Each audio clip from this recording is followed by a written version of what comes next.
this is...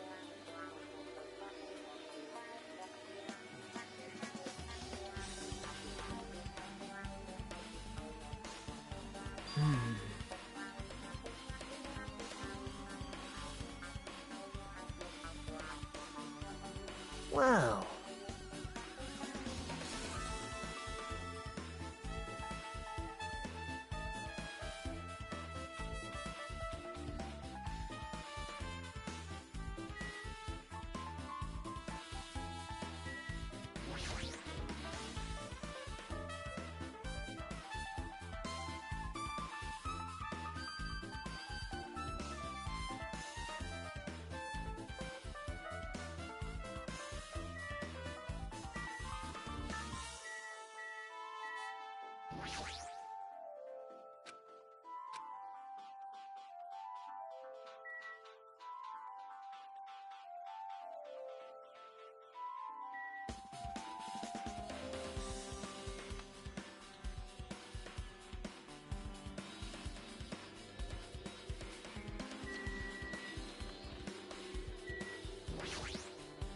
That's weird.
Yep.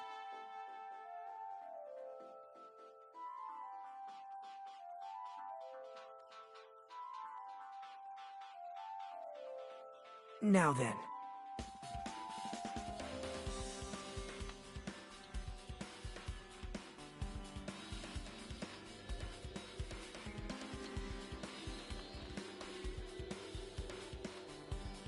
See?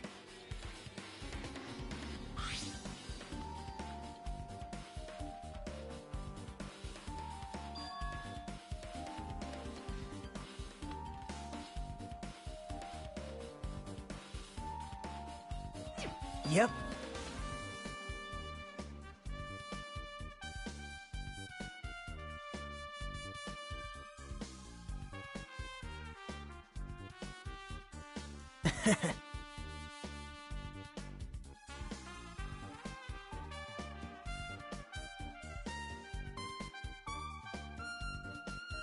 Yep. Well...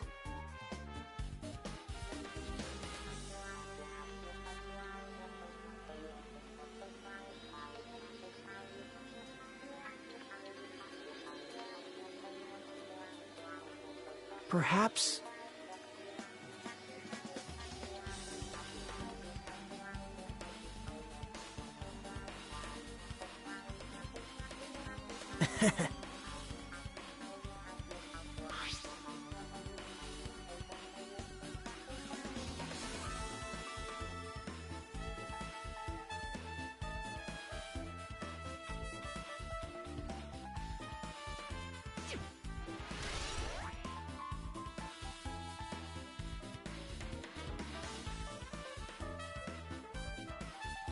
Um...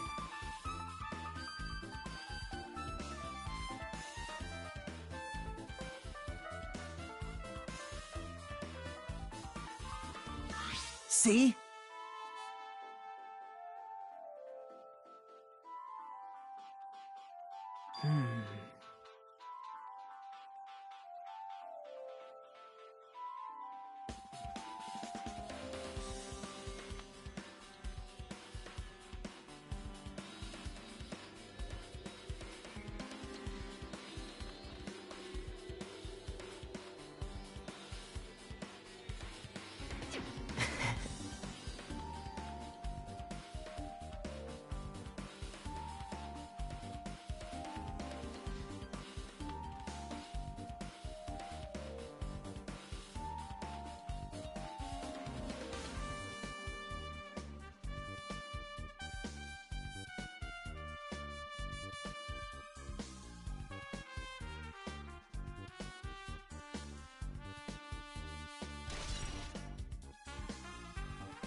Big news!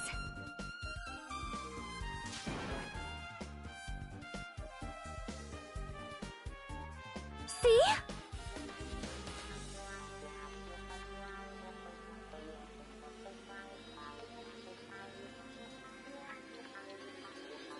Listen!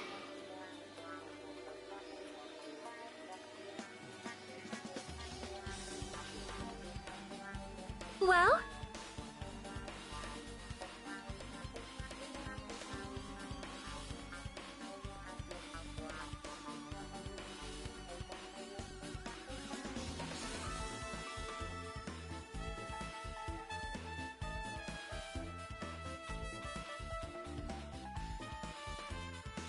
That is an order!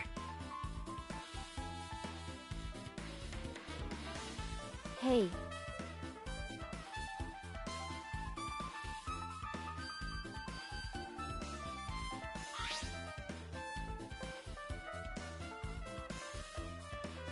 Wow!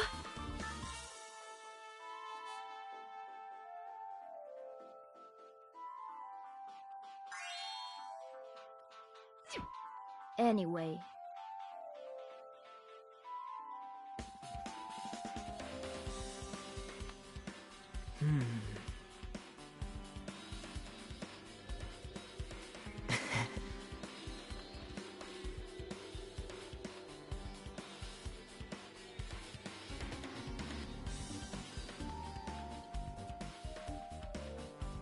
That's weird.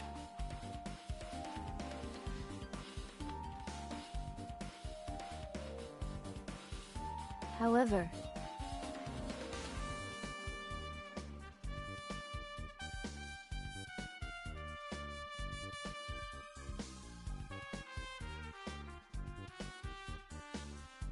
As the light of justice shines upon my mask, I expose the hearts of malevolent evil. Justice complete! The center of justice that is pierced by justice! The lead star of justice that shines in the night sky! That would be me! Sparkling justice! Well? What? Do you have a minute?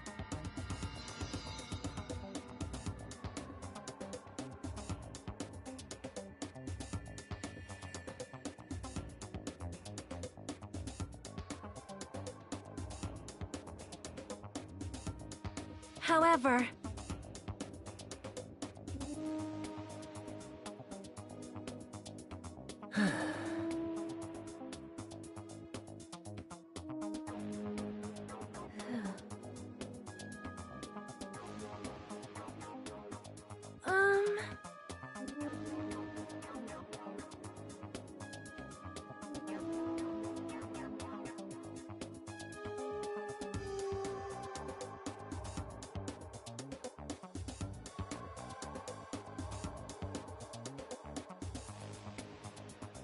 Listen!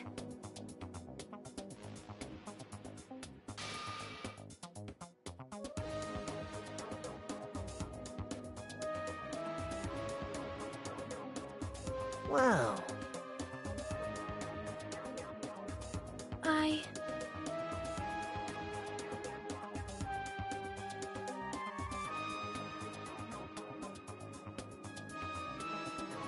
Uh...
Well... well...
Yeah.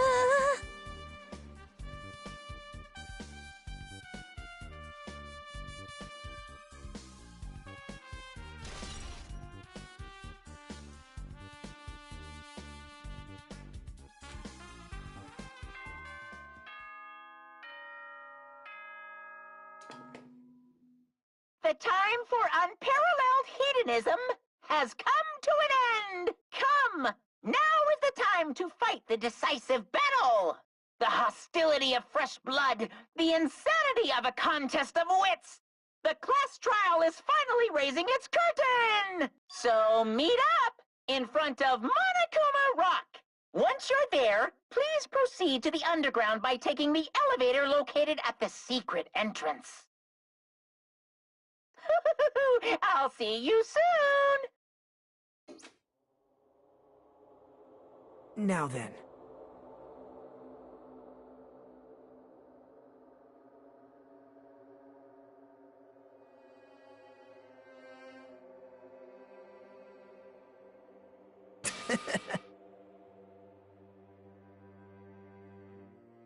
All right.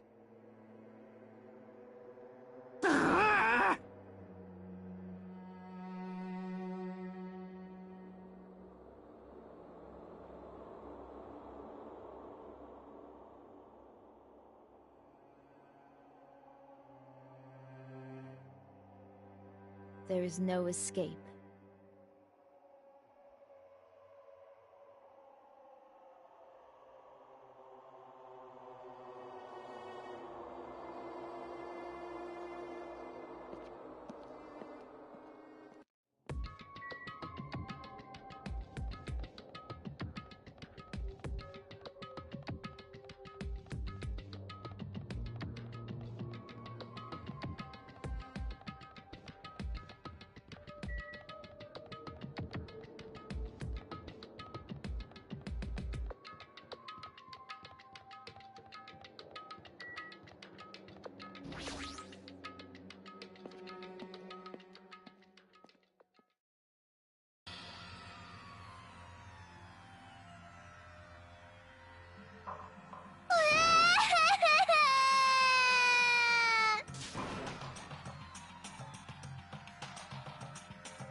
you! Stop it!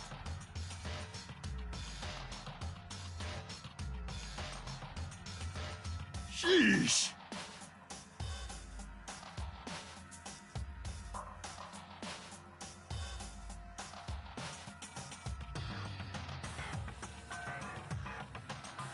Damn it!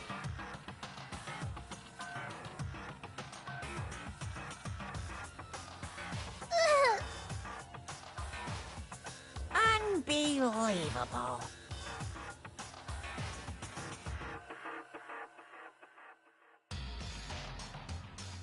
Pung, pung!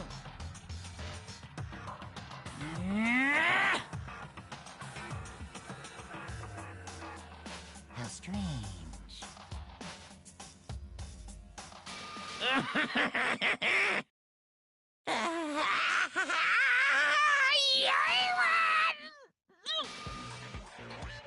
Blah, blah, blah, blah, blah.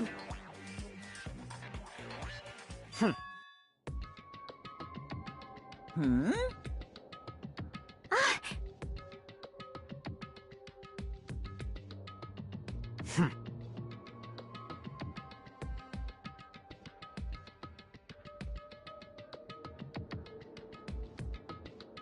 Bastard!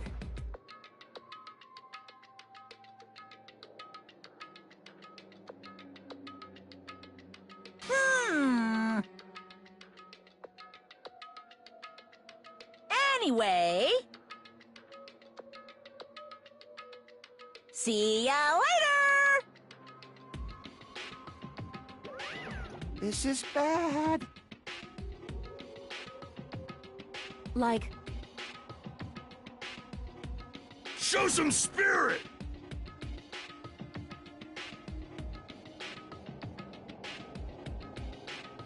This, too, must be the will of causality.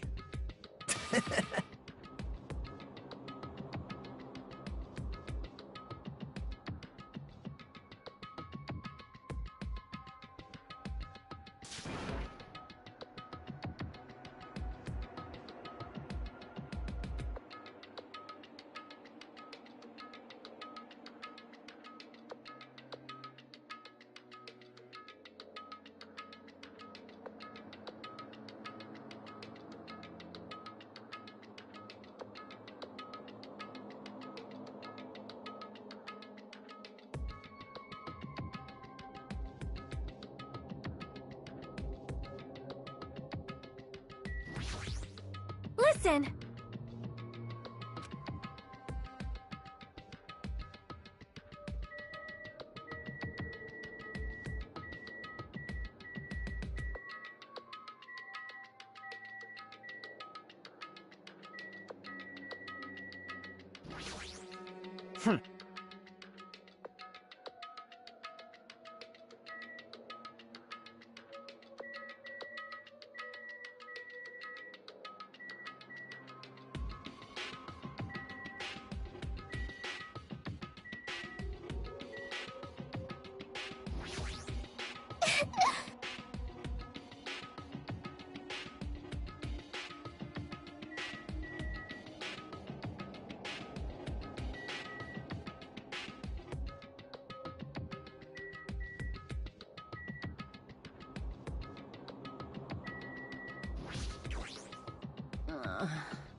'cause it's bad.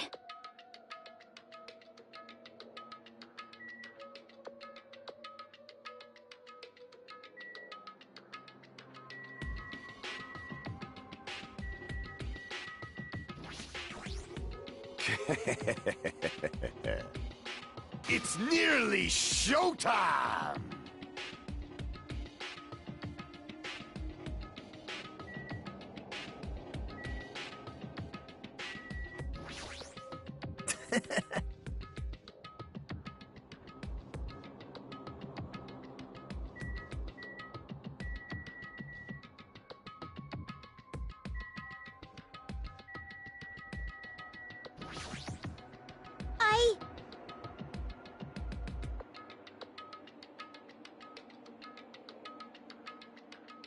Alrighties!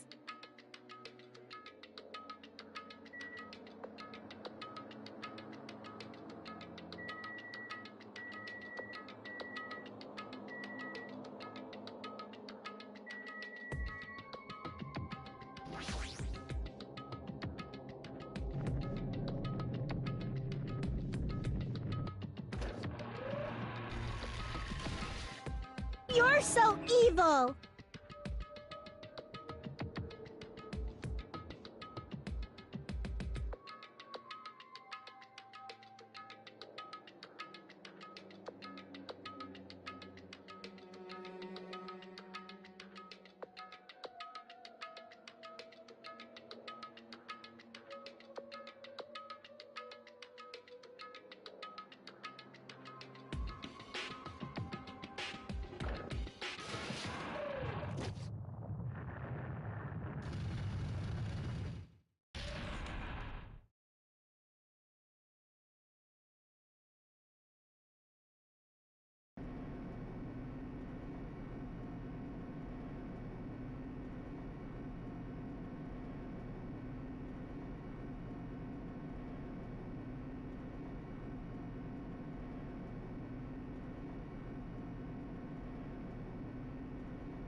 So...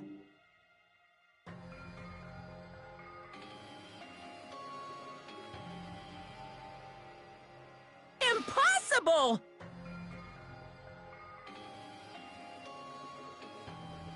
That is...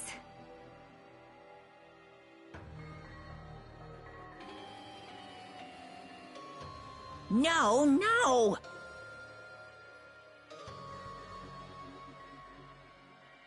you. Yaha! Like...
Now then, let's begin with a simple explanation of the class trial.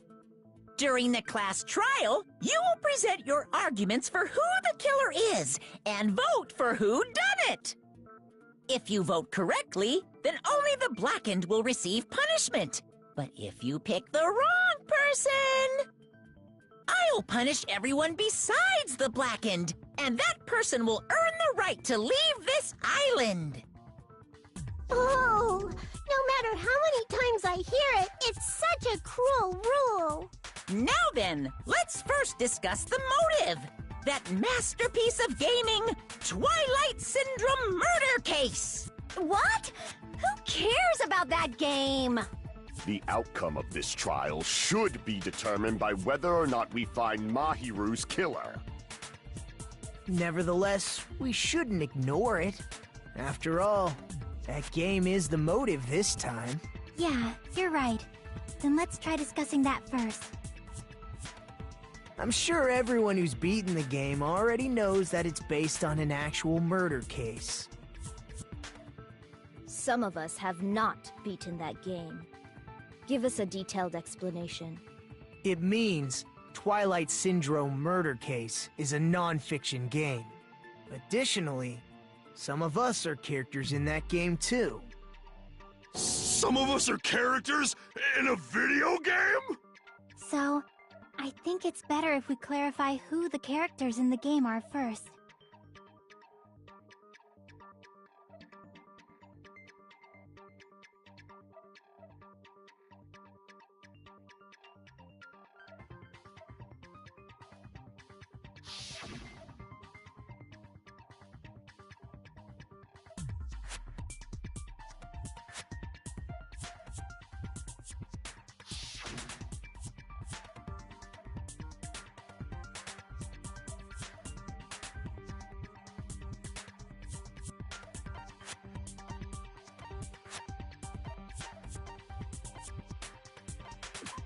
I see! Girl A is probably Mikan Tsumiki. That timid tone. That definitely sounds like Girl A. Based on the list of names in the staff roll, I can't think of anyone else who would be Girl A. Why am I in a video game? That's an infringement of my right to privacy! Ha! A nasty, trashy pig shit like you doesn't have any privacy rights! Ah, a nasty, trashy pig shit. I feel like I heard that in the game too. Huh?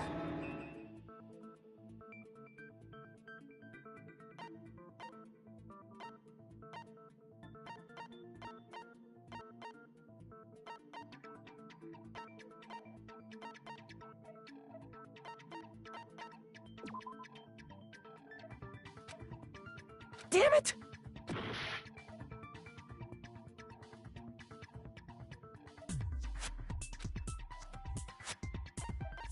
I see! Girl B was short and foul-mouthed. She's probably Hiyoko. Short and foul-mouthed? That's like the complete opposite opposite of me. Anyway, let's move on. Next is Girl C.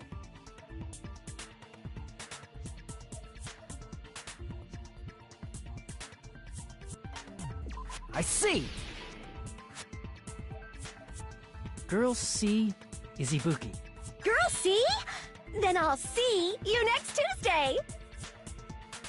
Let's move on to Girl D.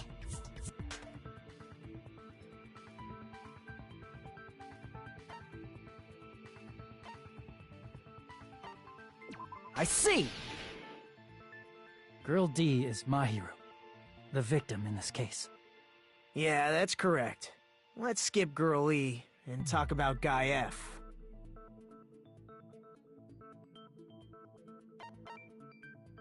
I see! Aren't you Guy F, Fuyuhiko? Huh. I was in a game?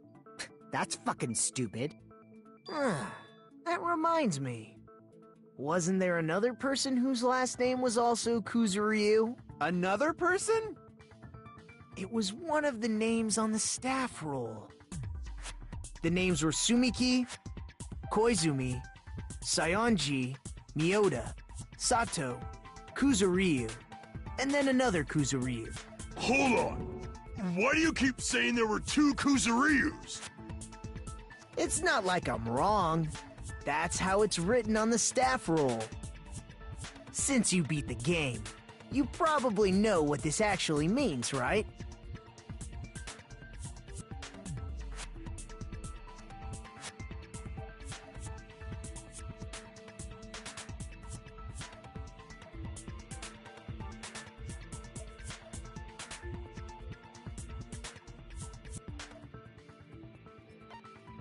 I can prove it with this! In the game, Guy F, Kuzuryu, mentions that he has a little sister. What do you mean, little sister? This is what Guy F said in the game.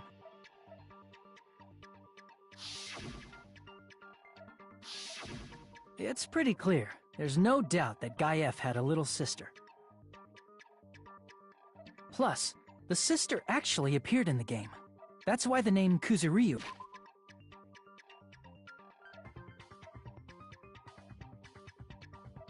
appeared twice.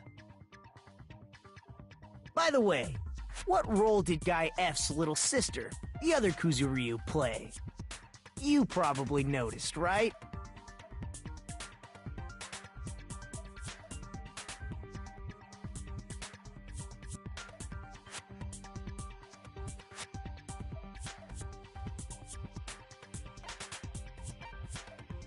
I see! The dead high school girl who was the first victim in the game is the only person I can think of.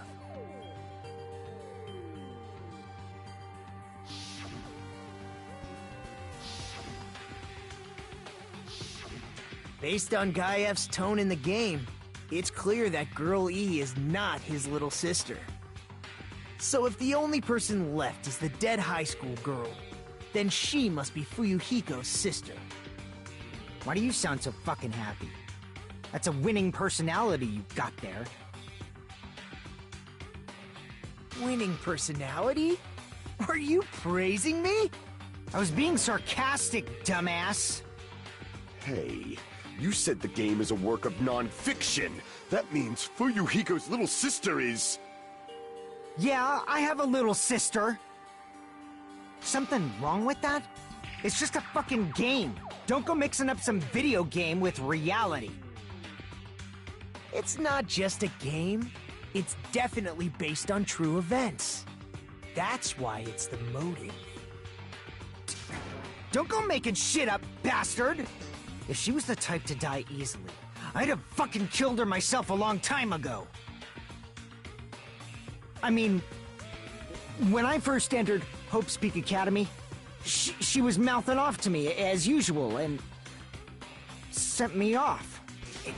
It happened just the other day. About that, you're probably thinking like that because you've lost your memories.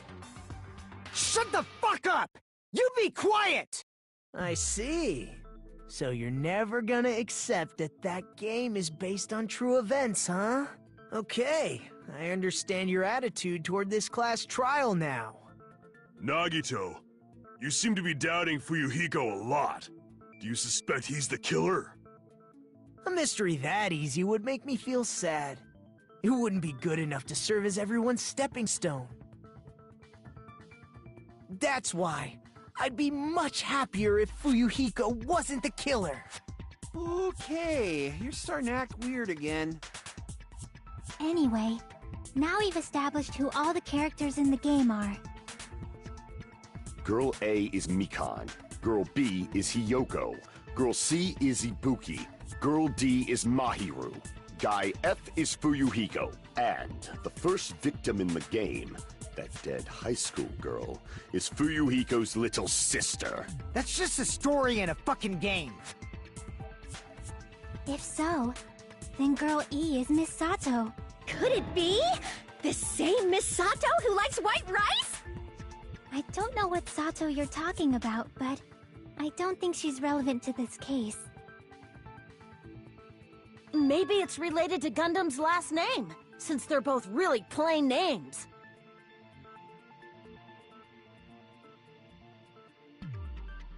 Tanaka may be an ordinary family name, but it's far better than Sato or Suzuki. Hey, no one cares about that. Hurry up and talk about the mystery of the game. Huh?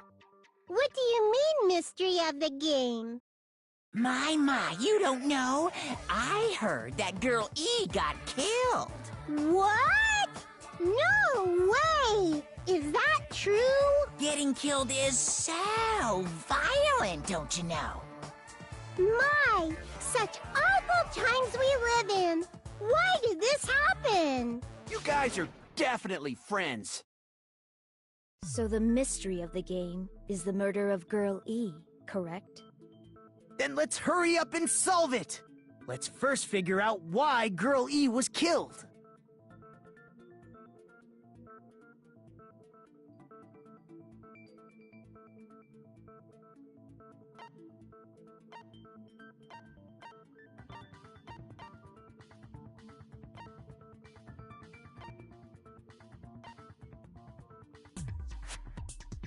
I see!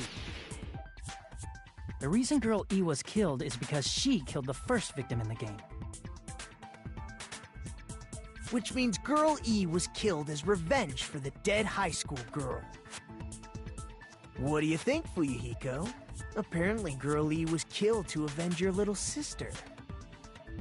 You're fucking persistent. I don't care what that game said at all. But... Is that true? Girl E, she killed the first victim? In order to make that clear, we need to know more about the case involving the first victim's murder.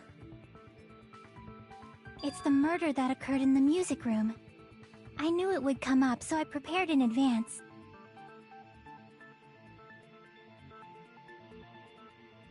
Look, I made a map of the music room's surroundings, which was the stage of the first case. I'm surprised you went to all this trouble. Mapping is second nature to retro game fans. Classic dungeon crawler RPGs have a first-person point of view, so mapping as you play is a basic. We get it! Let's talk about that later so we can focus on the case. Then, I'll start explaining. Girl A, Girl B, Girl C, and Girl D were at the entrance hall when they heard the sound of glass breaking. Immediately, they climbed the stairs to the second floor and headed to where they heard that sound. Girl E was in front of the music room on the second floor, and she confirmed that the sound came from in there. But the door to the music room was locked. So Girl D went to get the key from the office, and when the 5 of them were finally able to go inside, they found the victim's body, dead from a blow to the head. Because the music room's window was broken, the girls thought the killer escaped through there. The sound of breaking glass that they heard at the entrance hall seemed to confirm that. Plus, Girl E's school swimsuit was stolen, so they concluded that the escaped killer was some pervert. How does that sound? Yep, an understandable explanation. Just as expected from the ultimate gamer who excels at clearing games. But it wasn't a pervert, right? Wasn't the real killer Girl E? Obviously. Girl E was waiting outside the music room for the other girls after she killed the first victim. Did she lock the music room from the outside? Then she would have totally needed the key from the office. Which means Girl E was hiding that key. We can assume she used it to lock the music room after she left it. But Girl D was the one who went to the office to get the key to the music room, right? By the way, since it was never mentioned in the game, we can exclude the possibility of there being a spare key. You can lock the music room from the inside, right? So from there, Girl E broke the window and escaped, and sprinted to the front of the music room as fast as she could before the others arrived. She would have passed by the entrance hall where the other girls were waiting if she tried to do that. Then, forget this! It's not cute to see an old guy sulk. Hey, is Girl E really the killer? We haven't reached an answer yet.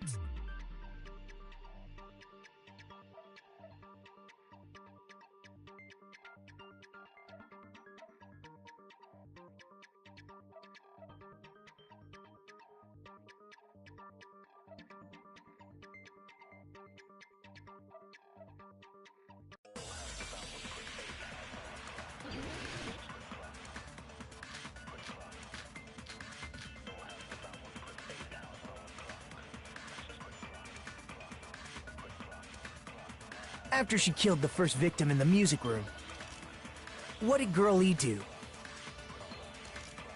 She just broke the window in the music room and escaped outside. So how did Girl E get from outside the school to the front of the music room? To go back to the music room from outside, you need to go through the entrance hall. Plus, at the entrance hall, the other 4 girls should have been there. At the entrance hall, the girls heard the sound of the window shattering. No, that's wrong!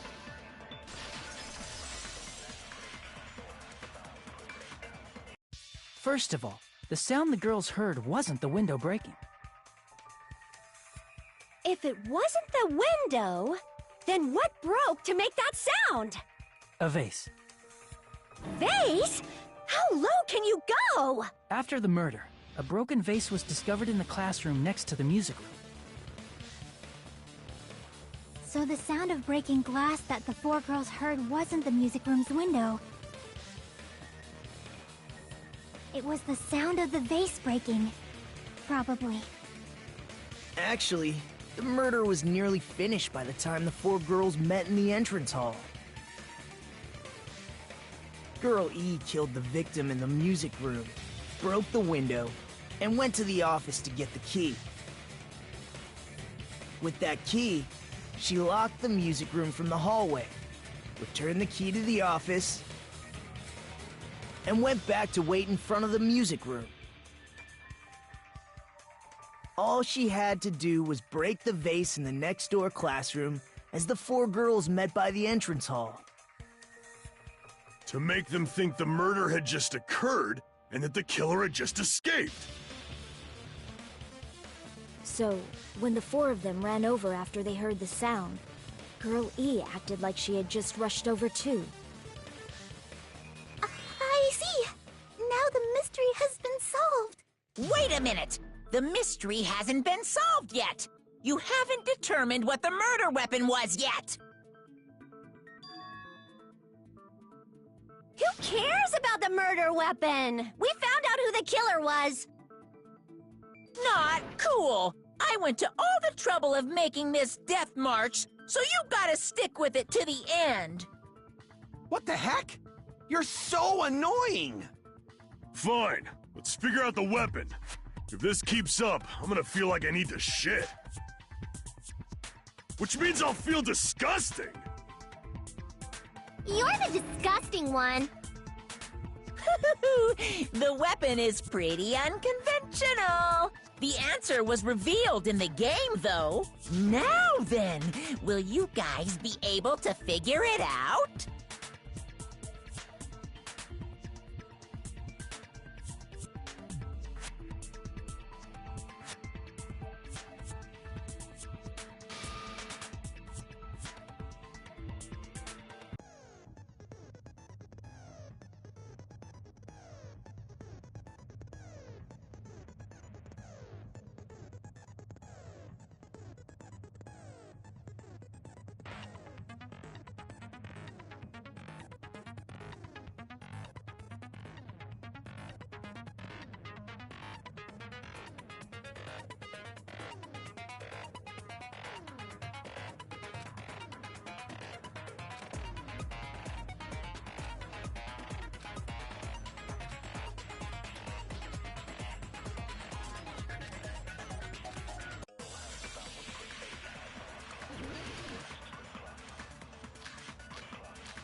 A weapon inside the music room, huh?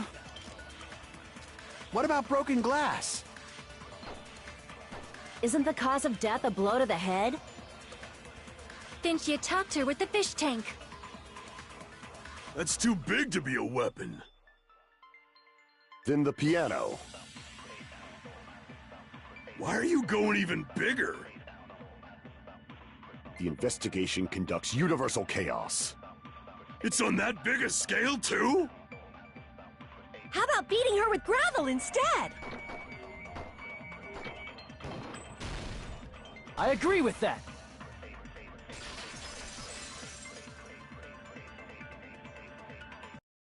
I got it. The killer must have used gravel to attack the victim. My goodness. I got it right. And I was just throwing things out there. Just as I thought! I'm chosen by the gods! You're not chosen at all, and gravel is impossible! It's too small to be a weapon. What if the gravel was put inside some sort of bag? A bag? What kind of bag? If the weapon is something that appeared in the game, then so is the bag. And the only thing I can think of is the school swimsuit. If you tie the swimsuit like a bag and stuff it full of gravel, it'd make an effective weapon. Gravel inside the swimsuit? Even the ace attorney would be astonished by such a fantastic idea! But for the killer, it's an idea that kills two birds with one stone. To make people think the killer is some pervert, it makes sense for a school swimsuit to be stolen. And if that swimsuit was used to make an improvised weapon, it'd have to be disposed of later. How about it, Monokuma? Are you satisfied now? This happiness you feel when the mystery you create is solved. Only producers know this feeling of ecstasy. But the real important talk begins now. Girl E had someone who can be called an accomplice. That person was actually Girl D. Girl D. You're talking about Mahiru, right? Huh? Mahiru is the accomplice? What is this? What does that mean? The piece of face that became an important clue in the music room murder. Girl D got rid of it.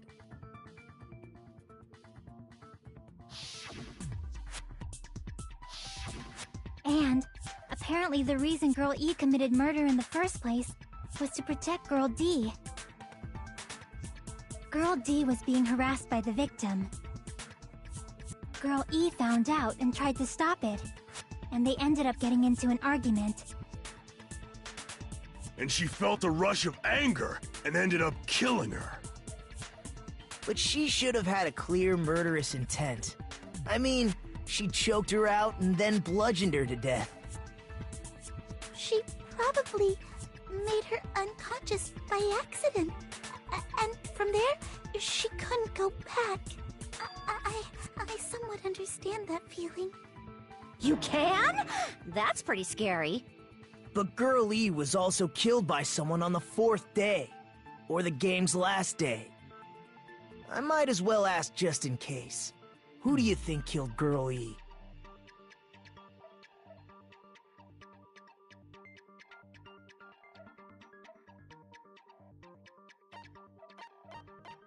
I see!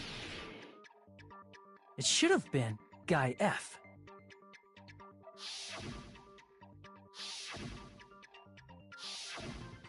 A scenario where Guy F murders Girl E out of a burning, hellfire desire to avenge his murdered sister. But Guy F is... What? It's just a story in a video game, isn't it? That's all you can say. If that game is telling the truth, it'd be a huge problem for you. Hey, clear this up for me. Those of you who appeared as characters in the game, do you remember this incident? That is... I'm terribly sorry, but... They don't remember! That's obvious! Because their school memories were, like, totally stolen! Even if I don't remember, I already know! It's obvious that guy is the killer! No one would kill a nice person like Mahiru besides a piece of shit menace to society like Fuyuhiko! Girl E and Mahiru were killed by that guy! You sure do talk a lot of shit. Well, I'm used to it by now. But does Mahiru's murder have anything to do with that game? Perhaps the two are unrelated.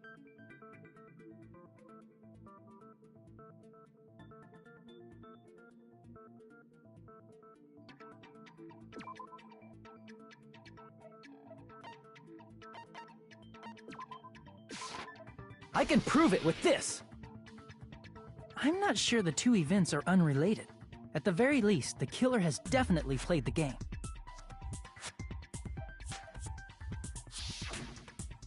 As proof, Mahiru, who was killed in the beach house, and Girl E, who was killed in the game, were both killed by a blow to the head with a metal bat.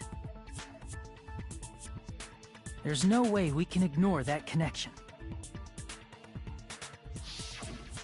Someone must have wanted to split her head open the exact same way they avenged the first victim. Hey, why don't you confess already? You're the one who killed Mahiru, right? You better cut that out right now! There is no way a stupid game could be the motive! You're dumb enough to believe that stupid game, and that's why you killed her as revenge! If you keep making up your mind like that, we're just going to go around in circles. And it's true Fuyuhiko may look suspicious, but don't you think that'd be too obvious? What are you... I mean, there's a possibility that it's a trap set by the true killer. Trap? What do you mean? The true killer played that game, and most likely found out about the relationships between the characters. That person could be using that knowledge to try to set up Fuyuhiko. Are you saying that a completely different killer murdered Mahiru and used the game motive as their cover? Isn't that what happened, Hiyoko? Huh? Don't you understand? I'm saying you might be the true killer. What is this? Like, I can only laugh. What are you even saying, you nasty toilet-clogging bitch?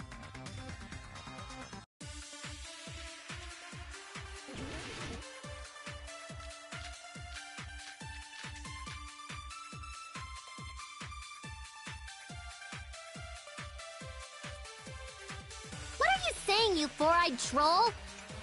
Accusing me of killing Mahiru? You're so mean! Why do you doubt Hyoko? Do you know where Hyoko was today? She was at the beach house, the scene of the crime. But I didn't go to the beach house! No, that's wrong!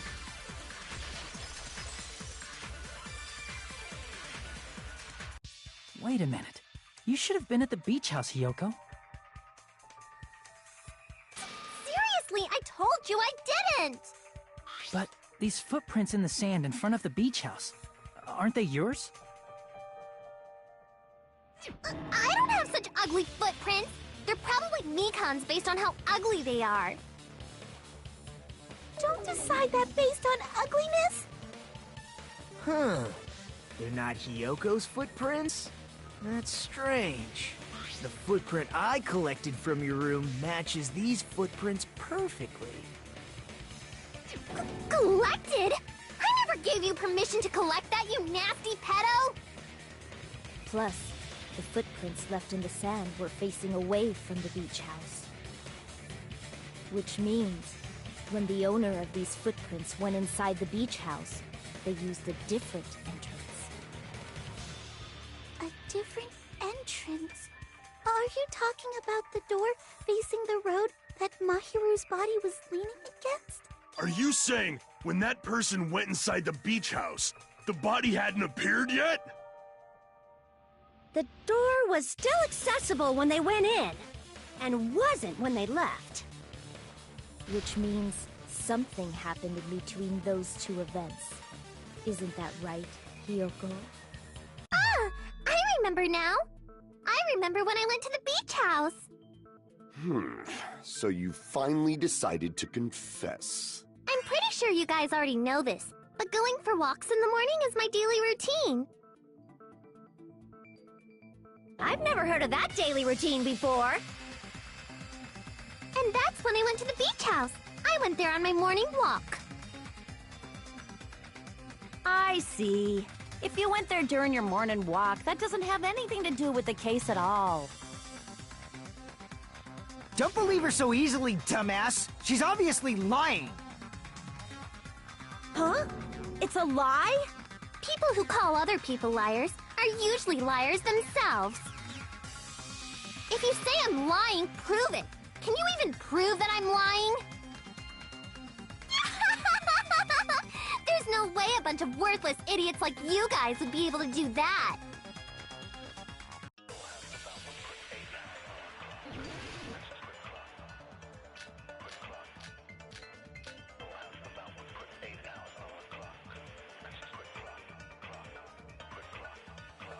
I did go to the beach house.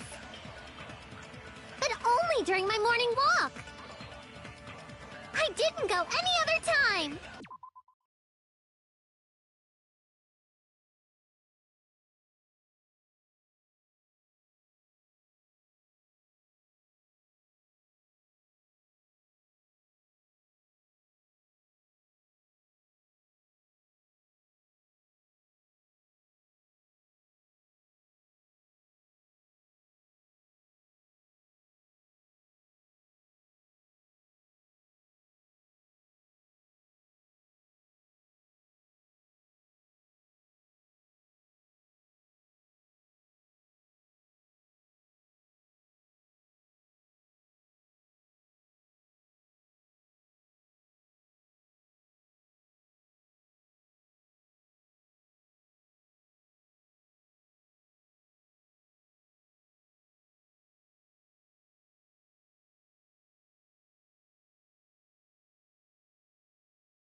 Then you didn't meet up with Mahiru at the beach house?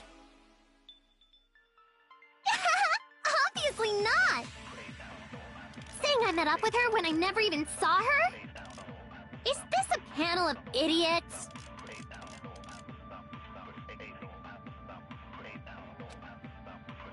I did go to the beach house. But only during my morning walk. No, that's wrong!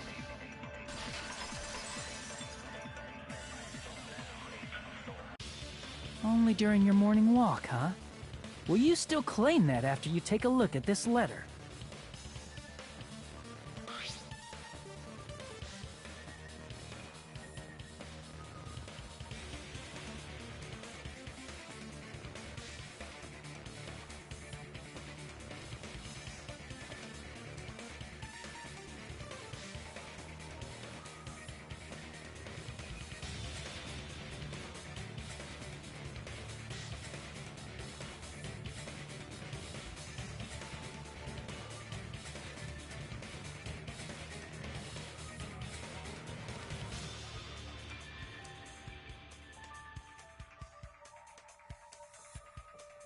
That letter! It's the one Mahiro had, right? I see. So Hiyoko was able to arrange a meeting with Mahiru by exchanging letters with her. What is that letter? I'm serious, I don't know. Oh, snap! I remember now! I totally saw you! Huh? Me and Hajime met up at the diner around 3 p.m. to go to the beach.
I saw you about 30 minutes later, so it should have been around 3:30 p.m. I see. So if she met Mahiru at 2:30 p.m., killed her, then ran away afterward, I think 3:30 p.m. is a reasonable time for you to have witnessed Hiyoko. You're wrong! You're totally wrong! Now that you mention it, you also passed by the diner, Fuyuhiko. So you should have seen Hiyoko too, right? No, I didn't. It's just a coincidence that I passed by the diner. I wasn't even paying attention to the beach house. I went straight back to my cottage after I saw you guys. I didn't see anyone during that time. For some reason, that sounds suspicious too. It's the truth. Deal with it. Just leave him alone. It'd be a waste of time to question him any further. Anyway, that letter in Kazuichi's testimony says it all. You were meeting up with Mahiru at the beach house. Seriously, I don't know. I didn't even write that letter. I'm telling the truth. I really don't know. Is she really crying? Or is she faking it? She's probably faking it. We can assume she summoned Mahiru with the intention of killing her all along. That's why she wrote a letter to let her know where to meet, so the others wouldn't find out. And then you went ahead to the beach house, hid yourself in a specific place, and waited for Mahiru. There's evidence for that too.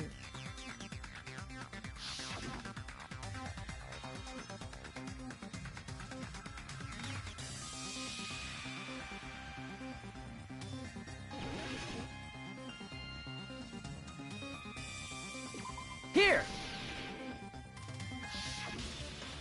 The place where Hiyoko was hiding. Are you talking about the closet?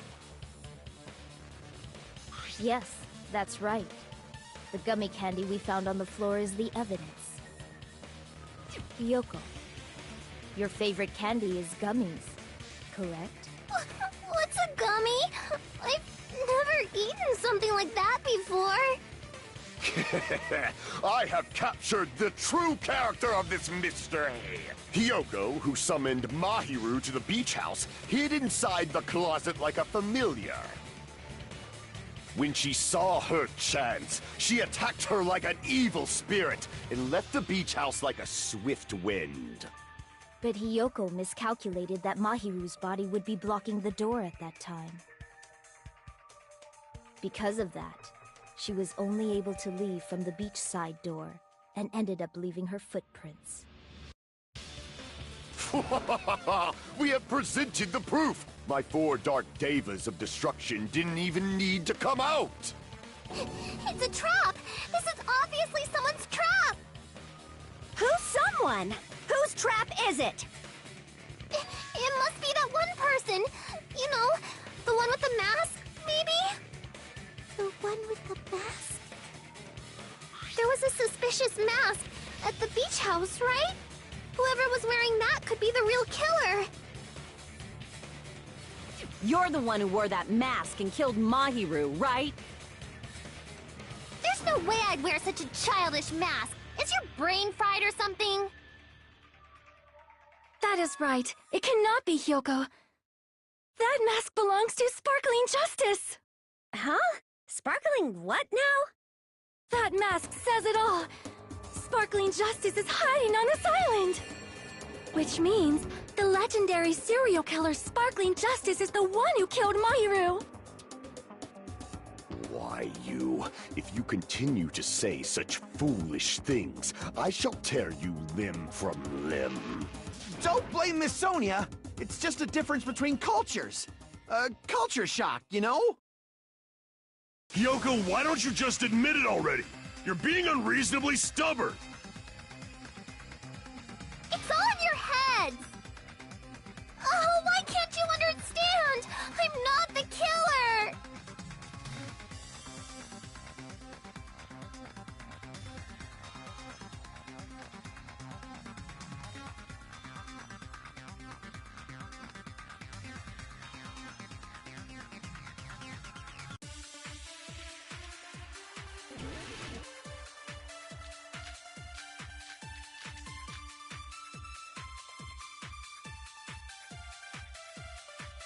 I shall render my verdict upon this mystery's conclusion.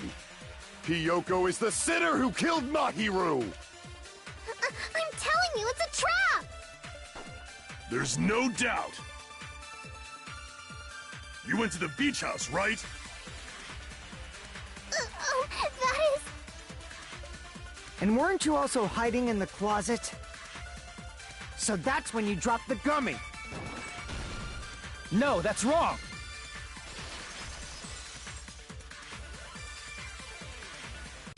About that gummy, did Hiyoko really drop it?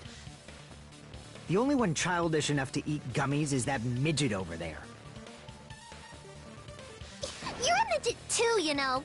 You're the one who worries about never getting taller. It's true Hiyoko likes to eat gummies, but she only eats a specific brand. The brand of gummies you eat only have strawberry, melon, grape, and orange flavors, right? Huh? But what about the lemon flavor? The gummy at the crime scene was yellow, so it obviously looked like it was lemon flavored. Huh? That gummy is yellow? Then it's not mine! The ones I eat don't have any yellow gummies! What? That's right. None of the gummy bags in her cottage had any yellow ones. Then we can't assume Hiyoko is the one who dropped that yellow gummy. See? Didn't I tell you? It's definitely a trap! Damn it! Who would set a trap like this? I'll get my revenge! I'm gonna bop you on the head with all my might! Hold on, you little bitch! You think you're in the clear just because of a little gummy? Don't be stupid! I'm not done backing you into a corner yet!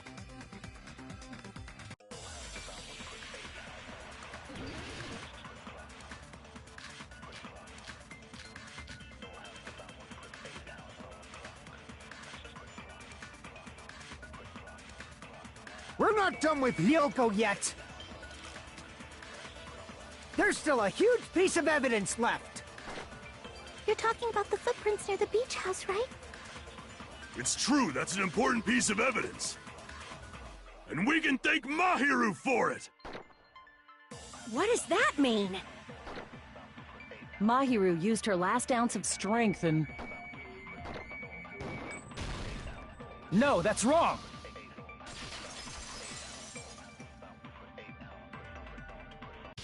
Mahiru didn't block the door. Her death was instant. Instant death? According to my autopsy, yes, there's no doubt that Mahiru died instantly. If you keep making shit up, I'll fucking kill you! I'm sorry!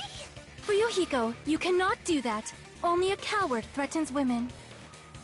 I'm pretty sure her death was instant, too. I mean, her injury was only a single blow. That's why Mahiru isn't the one who blocked the door. Someone else used her body to block it. Someone else? The killer, of course. They're the one who blocked the door with Mahiru's body. That's why there were bloody drag marks left on the floor. But why did the killer block the door? Just ask Hiyoko. She's the killer, after all. Seriously, that's not true! Let's assume Hiyoko is the killer. Wouldn't that mean she's also the one who dragged the body? If she handled the body that bloody, I think her clothes or skin would have been stained with blood. Huh? But when I saw her, she was clean. See? I told you I wasn't the killer! Yay! With this, my innocence has been proven! I won't let you look down on me! We haven't decided that yet! Hey, Fuyuhiko. Why do you keep insisting that Hiyoko is the killer? Shut up! I'm telling you, she's the killer! That little bitch is definitely the killer!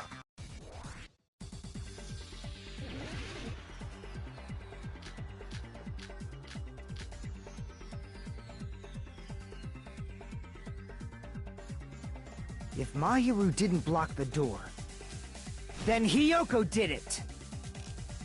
She killed Mahiru and blocked the door with her body. Hiyoko is the only killer I could think of. Damn it!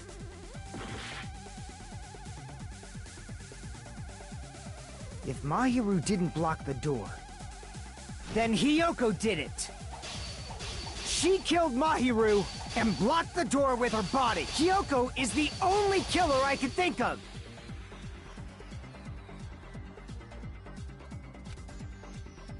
If Mahiru didn't block, then Hiyoko did it.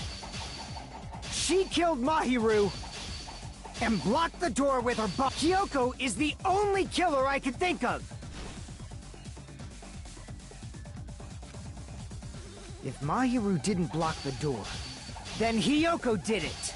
She killed Mahiru and blocked the door with her body. Hiyoko is the only killer I could think of. If Hiyoko moved the body, then she should be covered in blood. So what, dumbass? There's a shower room inside the beach house. After she moved the body, she just washed it off in the shower. Allow me to cut through those words! No, washing it off in the shower is impossible, because the shower in the beach house was out of order. Out of order? I'm terribly sorry. I haven't had any time to actually repair it. Then maybe she took her clothes off to move the body, and when she was done, she put them back on. Are you saying I did something that perverted?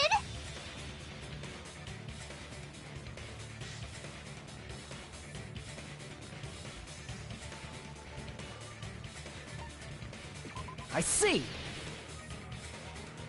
Listen to me, Fuyuhiko. Hiyoko mentioned this before.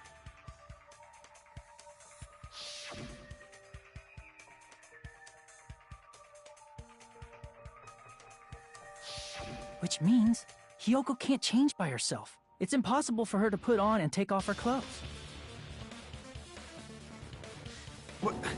What? Oh yeah, she couldn't even tie her sash on her own. That's why she couldn't take a bath and smelled bad. I didn't smell, and it only smelled a little. Oh, wasn't changing inside the beach house prohibited in the first place? Yes, if you broke the rules, I'm pretty sure Monokuma wouldn't have kept quiet. Damn right! I'm such a stickler for the rules that even safari park rangers want nothing to do with me!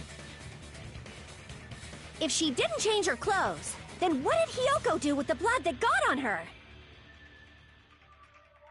Like I've been saying, the blood wasn't on me in the first place, because I never touched Mahiru's body. Hey, if you think about it the other way around, does that mean whoever was covered in blood is suspicious?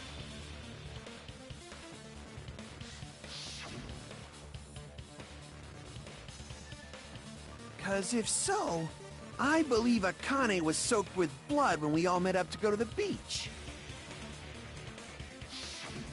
Didn't I tell you that was because I got beat up by Coach Nekomaru? I can attest to that. If I hadn't gotten that rough with her, she never would have backed down. Doubting me, of all people. You got some nerve. All right, I'll bend your body in half so you're stuck in a bowing position for the rest of your life. That actually sounds pretty cool! The hell it does! Hey, more importantly, I'm okay now, right? It's okay that I'm not the killer? Yeah, seems like it. See? I already told you.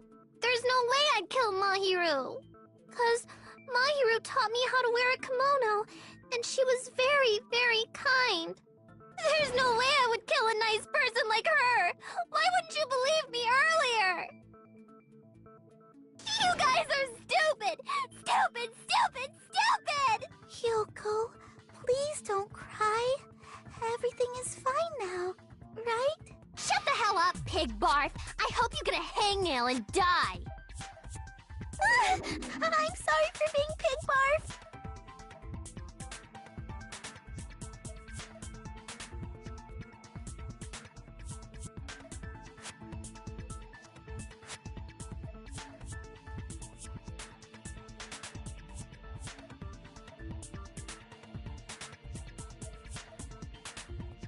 Hey, Hiyoko.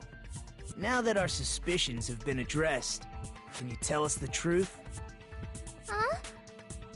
Even though you're not the killer, you still went to the beach house, right? Like I said, it was a trap! Yeah, I got that already, so... Can you give us the details about that trap? I would like to know too. It might lead to some kind of clue. Fine. You want me to talk, huh? Earlier this morning, Mahiru was the one who came up to me. She asked if we could meet up later. Huh? But didn't you say earlier...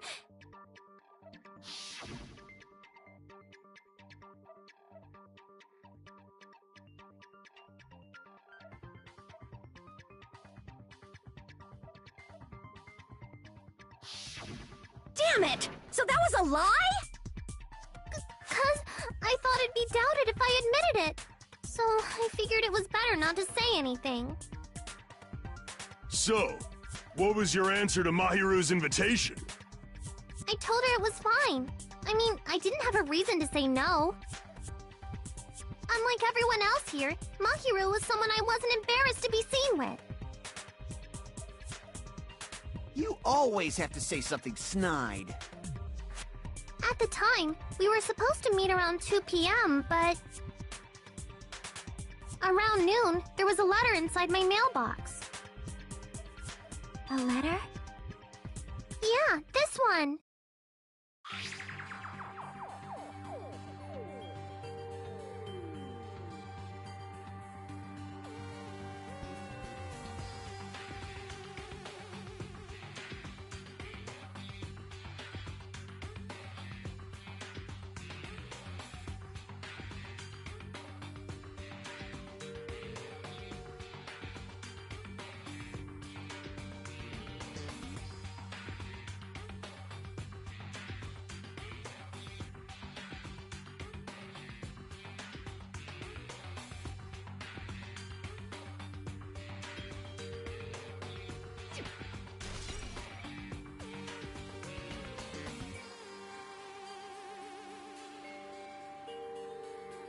I saw this letter and went to the beach house at that time.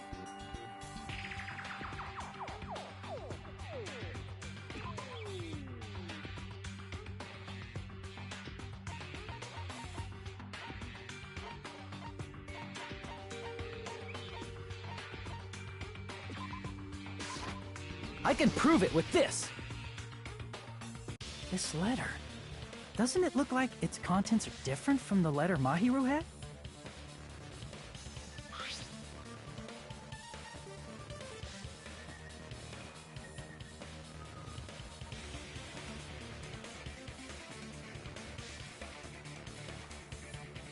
Mahiru's letter said to meet at 2:30 p.m., but in Hyoko's letter...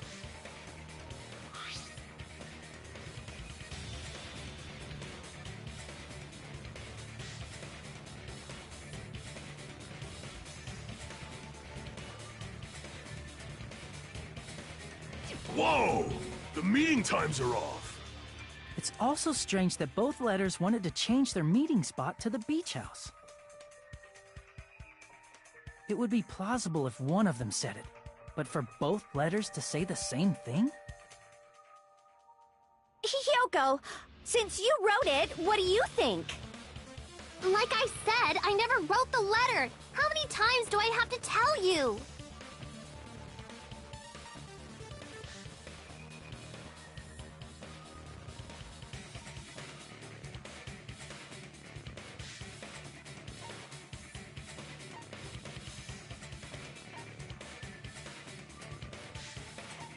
I see! The killer must have forged both letters. The killer forged them so they could manipulate their actions. Yeah, that's how we should think about it. That seems very likely. In fact, if you compare both letters... Confirmed! Just as I assumed, the handwriting is the same. The content of the letters matches too. Like this part. I was going to tell you in person, but I couldn't find you, so I put this in your mailbox. This part. It seems there's someone who wants to interfere with our meeting. And this part. Let's keep it a secret. Until then, let's try not to see each other for a while. The killer forged both of those letters. In doing so, they were able to control Hyoko and Mahiru to do their bidding, like a netherworld puppeteer. So they completely tricked me. And then Mahiru's killer. How mean! Give me back Mahiru! Really? This is really terrible. I've offered to help so many times. But the killer this time didn't discuss their plan with me at all. It's all my fault. I'm so ashamed of being unreliable. Here we go again. Once we let our guard down, this happens. We can just lightly punch him to death later. So based on what the letter said, you went to the beach house at 2 p.m., right, Hyoko? What's most important is what happened afterward. What on earth happened there? I fell asleep. Why'd you fall asleep?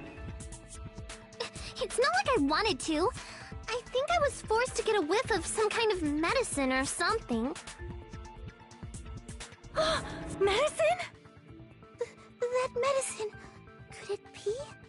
Did they get it from the drugstore? I thought that place seemed unsafe.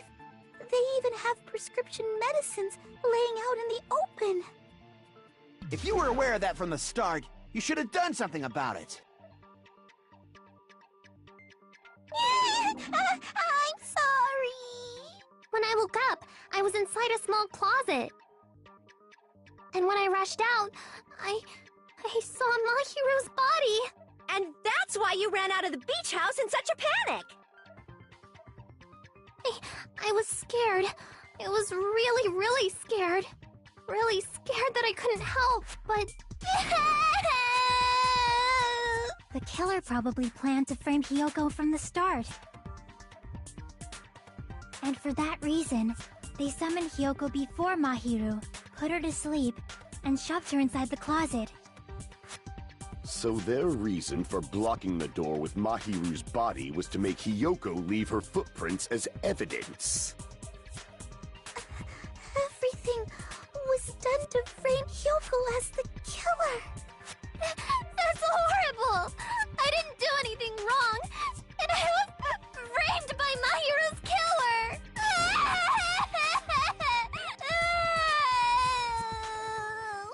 Hyoko, please do not cry. We believe you. Is it really okay to believe her so easily? She might be faking those tears, you know. This'll never end if you keep being so suspicious. Isn't that what a class trial is all about? The only way to survive is to be suspicious. This is where we go to thoroughly doubt each other. So if you believe in each other so easily, then there's definitely something wrong with you. You're wrong, Fuyuhiko. We aren't supposed to doubt each other here. We're supposed to work together.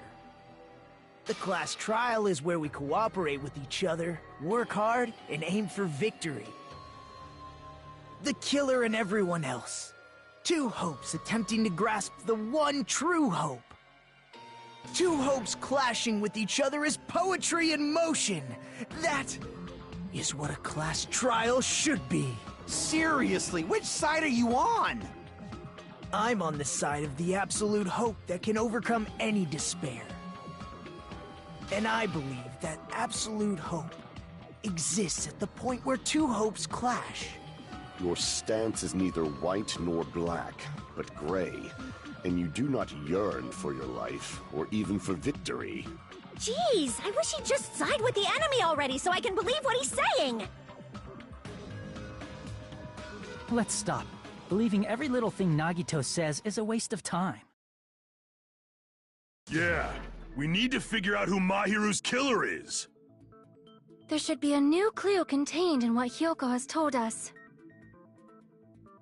So, let us believe Hyoko's words and discuss it once again with everyone. Yup. The debate proceeds when you assume you can believe each other. Good job! That's the right way! That's the splendid power of teamwork! Hey, what do you think of that, Monokuma? I'm not gonna let you have the outcome you want! Hey... Hey! Whoa! He's sleeping! Dumbasses. You bastards don't know anything. If you're stupid enough to trust each other, the only thing waiting for you is the bitter truth.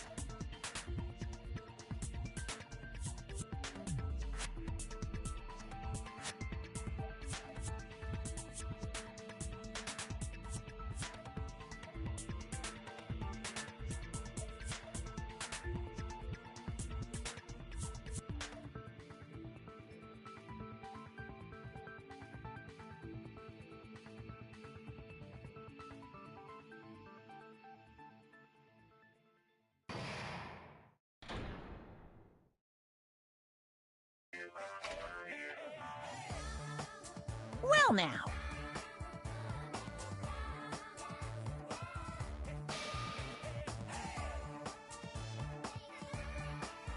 Hey!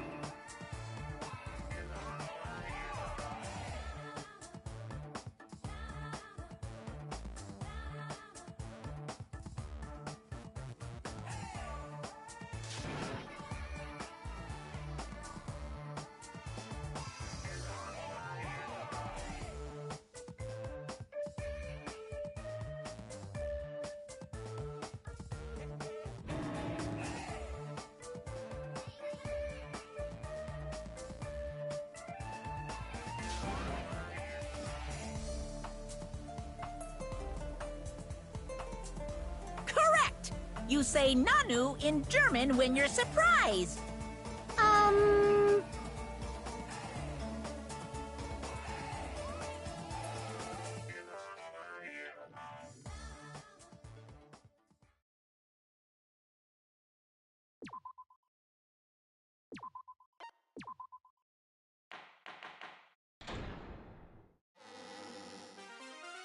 I'm Monami, and my heart is throbbing like crazy right now.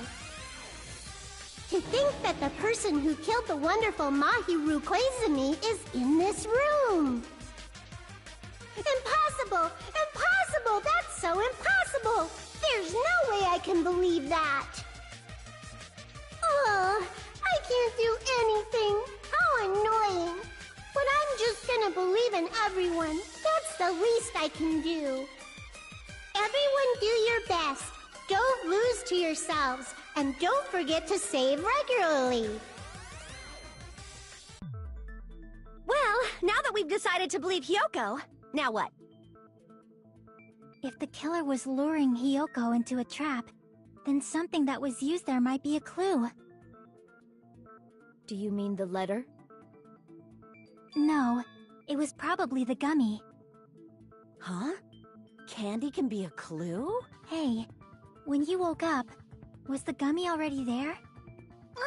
Now that you mention it, I feel like it wasn't. Just as I thought.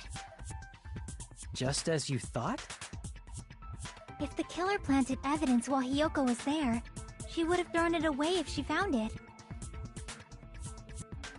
Which means the gummy was placed inside the closet after Hyoko fled from the beach house? The killer returned to the scene of the crime? After I left? They wouldn't have to do something that troublesome as long as they hid somewhere within the beach house. That's impossible! There's nowhere to hide! I even glanced inside the shower room as I was running away, but there was nobody there! Then, does that mean the killer came back? I wonder. At any rate, the solution to that problem is connected to what really happened.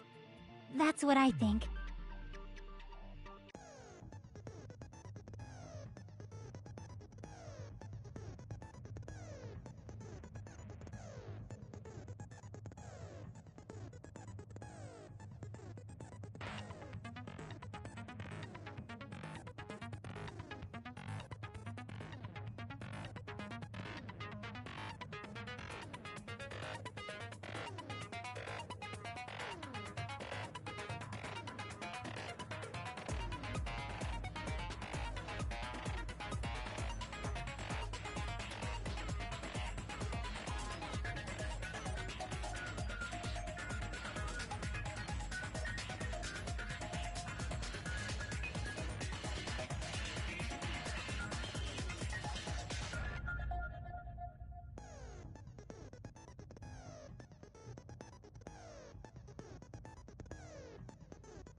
it's all coming together!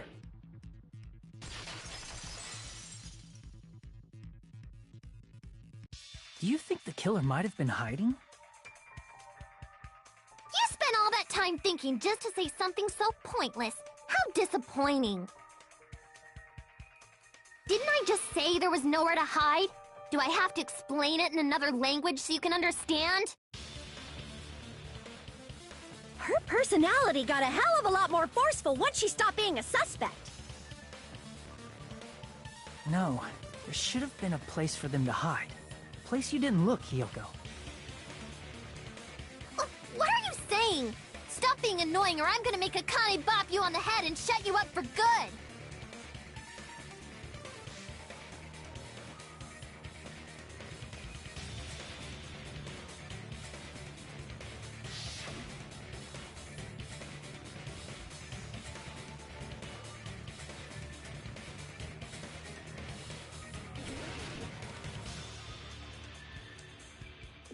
Here! The killer was probably hiding in the closet. The closet? That's where I was locked up! After you woke up, you said you rushed out of there, right? And you probably didn't look inside the closet very carefully. But could two people even hide in such a small place? And without Hiyoko knowing? That's why the killer made sure to arrange a hiding place.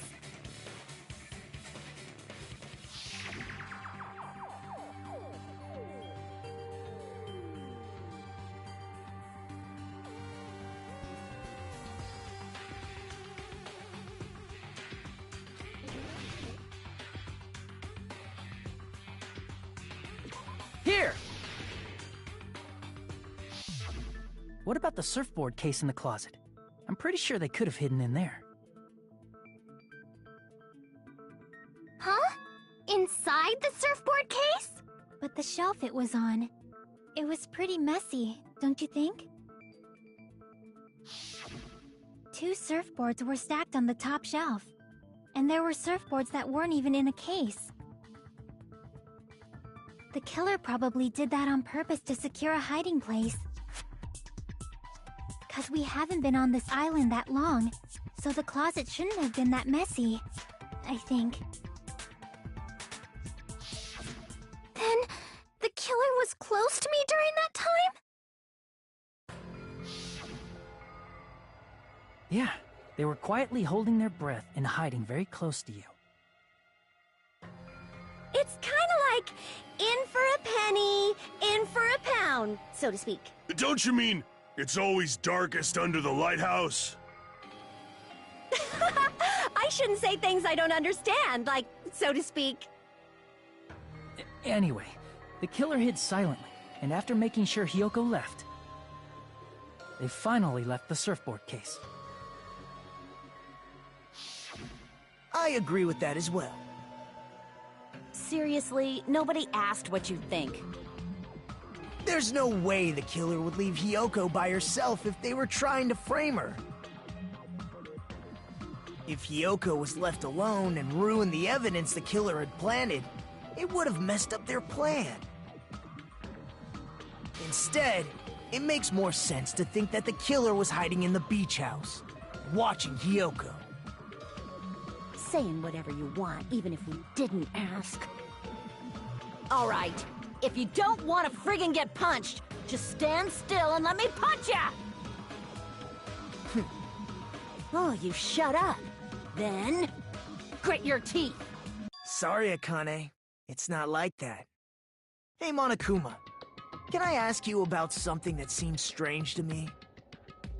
I believe Prince Shotoku was from the future. A man from the future is always directing the flow of history. I'll listen to your story about men from the future some other time. As I recall, the body discovery announcement is made when 3 or more people discover a body, right? Is the killer also included among those 3 or more people? Yeah, that's true, but, well, Something like that is basically what it's supposed to be. You don't sound very articulate. Jeez! You're pretty annoying for noticing something like that! I know it sounds like an excuse, but the body discovery announcement isn't supposed to be used for deduction. It's intended to create a fair trial. It's supposed to let everyone know a body has been found. So you're saying it's unfortunate that I used it for deduction? I understand your excuse, but depending on who actually found the body, it's possible that your 3 or more people rule could be deadly. Well, as long as I keep things ambiguous, I can respond to situations with some flexibility. Flexibility, huh?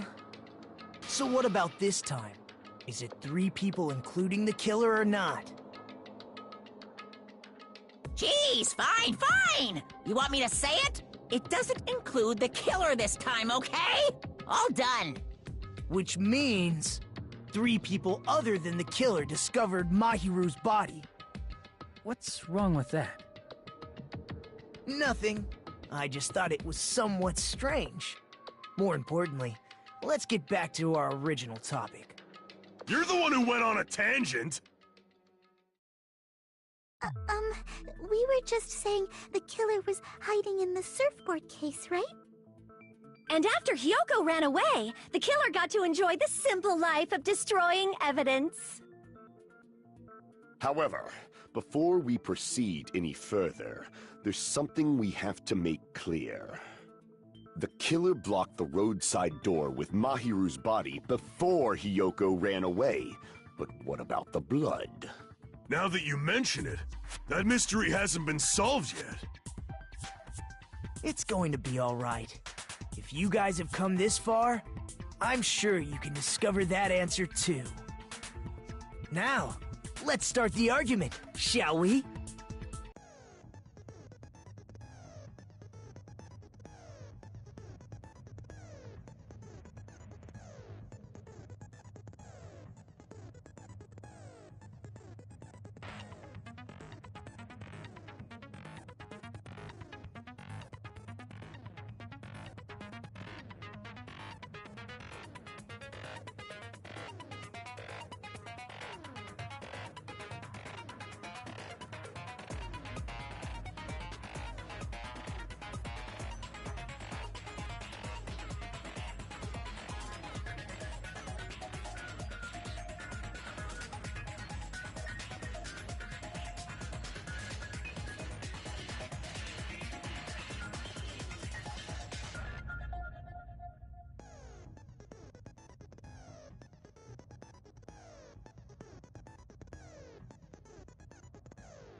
What did the killer do?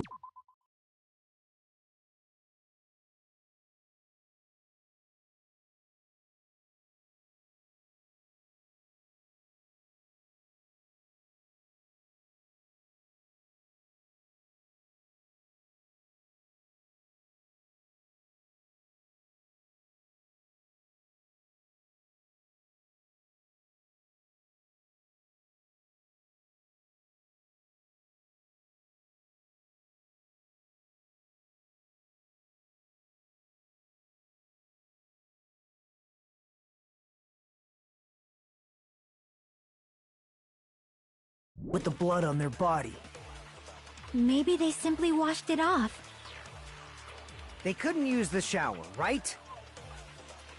So washing it off would have been impossible. They didn't have to use the shower. What about the wetsuits in the closet?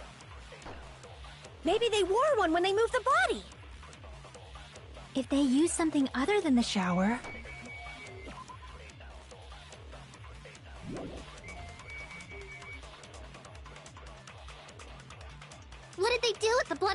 wetsuit.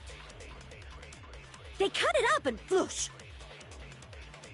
As someone who flushes their shit every morning, I can declare it would definitely clog the toilet!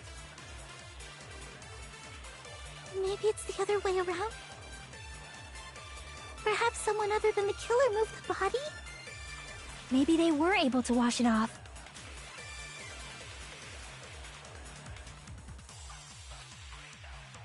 What did the killer do with the blood on their body?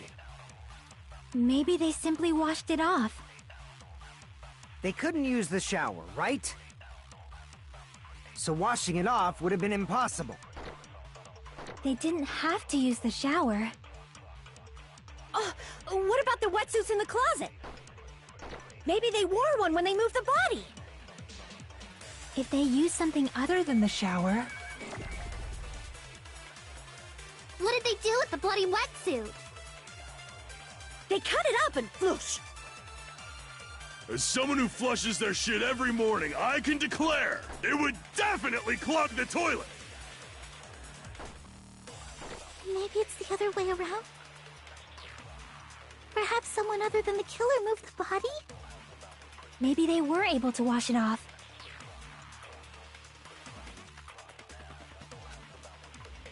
What did the killer do with the blood on their body? Maybe they simply washed it off. They couldn't use the shower, so washing it off would have been impossible. No, that's wrong!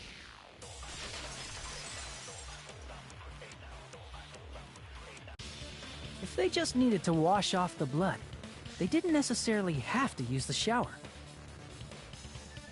They could have just as easily used something else.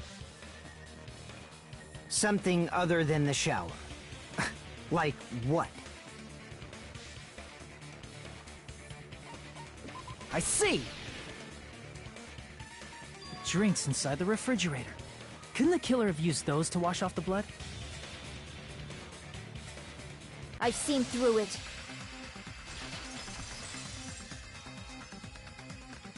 In theory, but that's impossible. Why?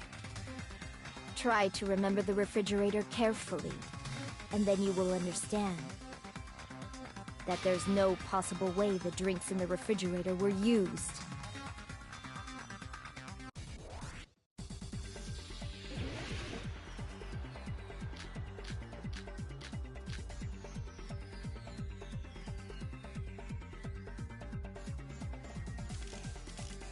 It's true there were drinks in the beach house refrigerator. However, try think one bottle drink wouldn't be enough to wash off the blood.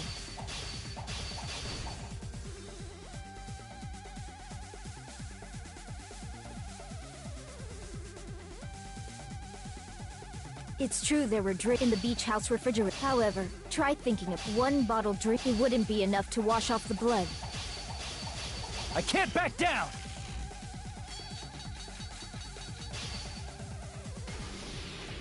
We can't assume they used just one drink. They could have used a bunch of them to wash it off.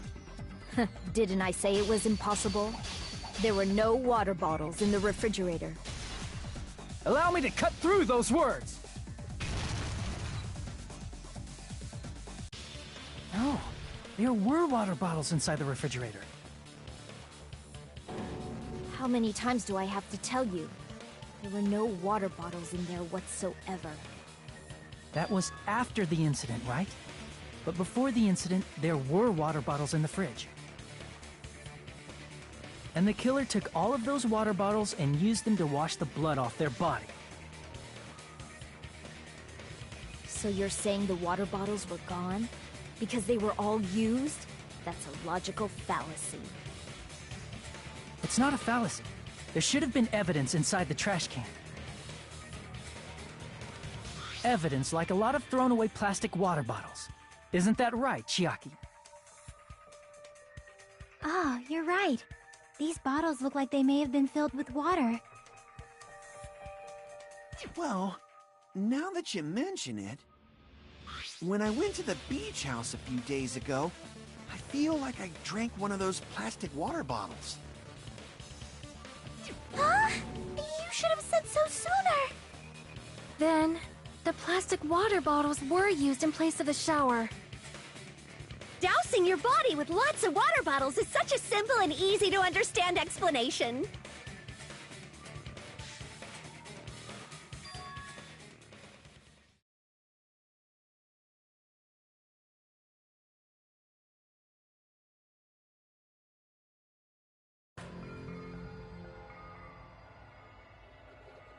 It seems you've realized who the killer is. Hmm? See? Just as I thought. Hold on. You know who the killer is? Is that true? Let me ask. Who might that be?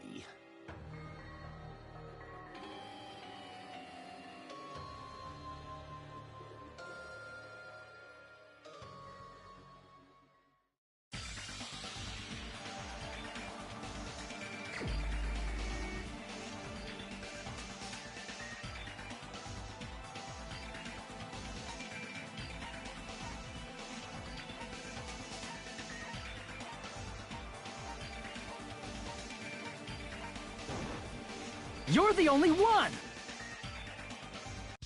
Pecco. Is it you? Hey, what are you being quiet for? They're accusing you of being the killer. Then I should ask you this. Why do you believe I'm the killer? I remember when we were all meeting up to go to the beach. Your appearance when you came to the diner.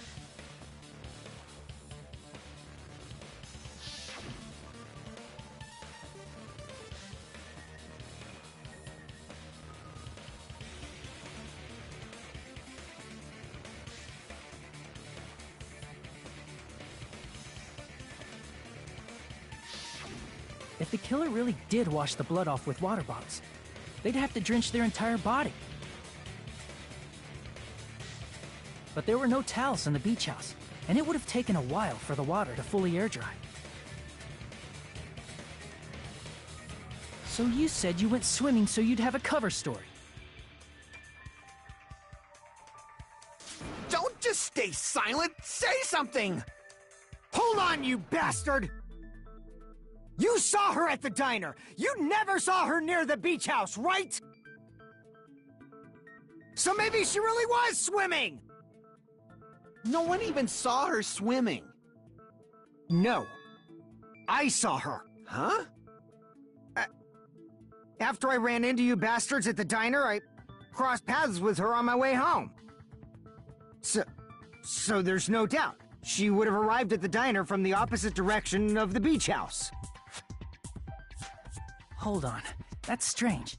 Didn't you just say this earlier?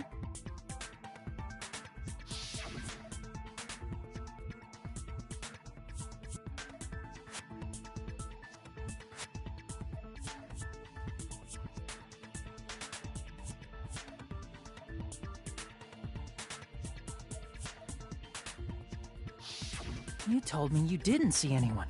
Don't try to tell me you forgot about that.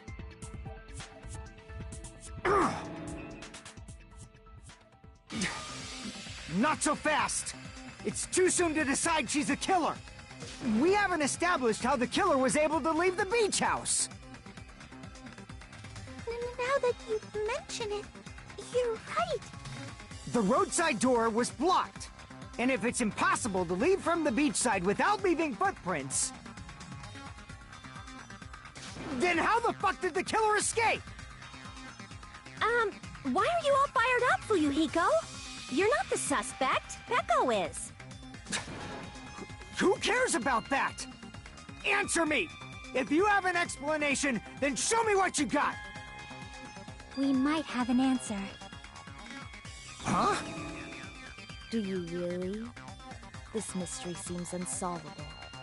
Well, if Pecco is the killer, then I might just have an answer to that mystery. I see. Then let's hear this alleged method of escaping the beach house. First, let's establish how the killer escaped.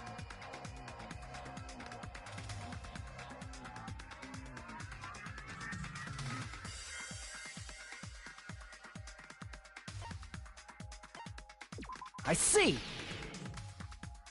If the roadside and beachside doors aren't an option, the only other thing I can think of is... Well, nothing really. Except that small window in the shower room. Huh. Don't you know how high that window is? There's no way Peko could have reached it. But what if, for instance, she got help from someone? She might have reached it by riding someone's shoulders, but then that person would have been left behind. Is it possible an object was used? A rope, for instance? And what happened to the rope after they used it? And don't say something stupid like they threw it outside. Of course not! That would violate the school trip rule!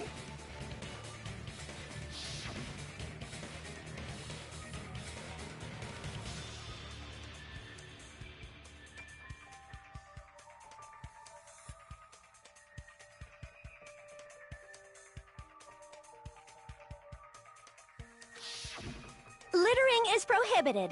Even if it might be evidence, rules are still rules. You see? There's no way they'd be able to escape from that window. No, they just have to use an object. Chiaki, don't fall asleep on us! We just said they couldn't use an object! You did? I thought you were saying they couldn't dispose of an object. I see. You don't have to throw it away if you can just hide it somewhere on your body. Huh? Pekka was wearing a swimsuit, remember? Where would she even hide an object? And if you say she hid it in her special place, I'll stab you in yours! No! Please don't be violent!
I got it!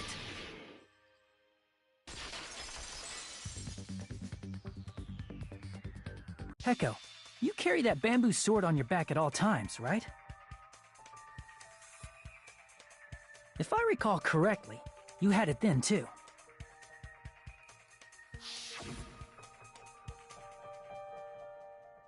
Despite the fact that you had a swimsuit on, You were still wearing your bamboo sword.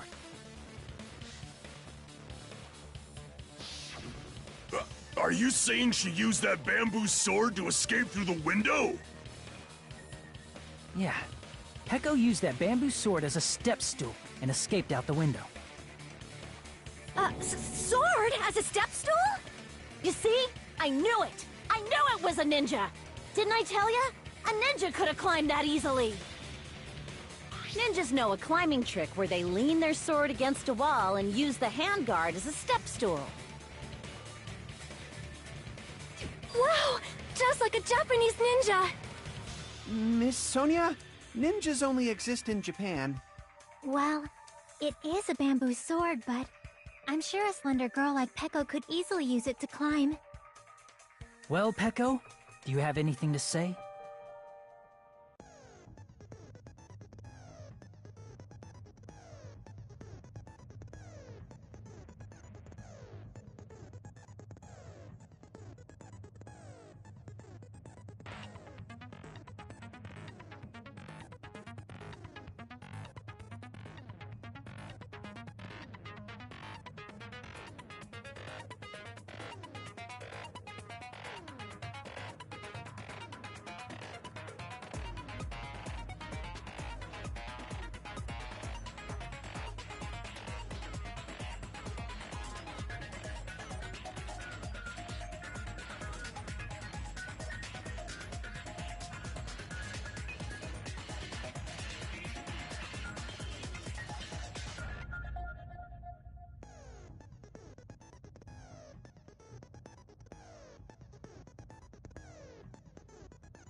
Hold on a sec, you bastard!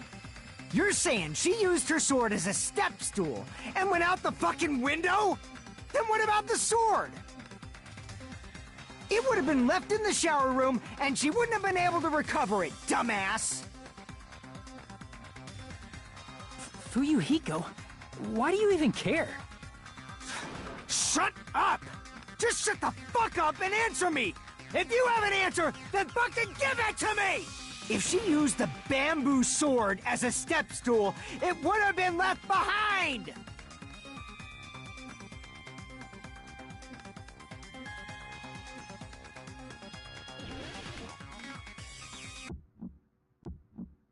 Got proof, you bastard? That's obviously impossible! Shut up! Shut up! Shut up! Don't fuck with me! Got proof, you bastard? Shut up! Shut up! Shut up! Don't fuck with me! Got proof, you bastard? That's obviously impossible! Bastard! Got proof, you bastard? I'll sell your fucking organs! You're pissing me off! You're pissing me off! Bastard! Shut up! Shut up! Shut up! Got proof, you bastard? That's obviously impossible! Shut up! Shut up! Shut up! If she used the bamboo sword as a step stool, This is the end!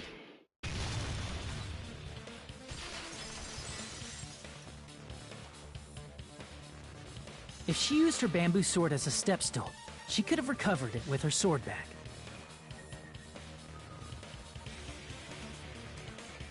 When she leaned her sword against the wall to use as a step stool, she tied her sword back to it.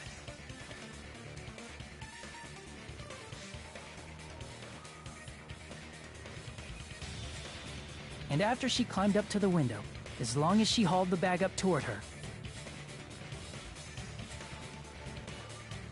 she would have been able to recover her bamboo sword. I see. Not just the bamboo sword, but even the sword bag, too. She used them both to escape. Akane said she's like a ninja, but it's nothing as silly as that. Simply put, only Peko could have performed this feat. An escape plan befitting of the ultimate swordswoman. Even so, how disappointing. If you'd only let me work with you, it would have been an even greater plan. Oh, you just back off!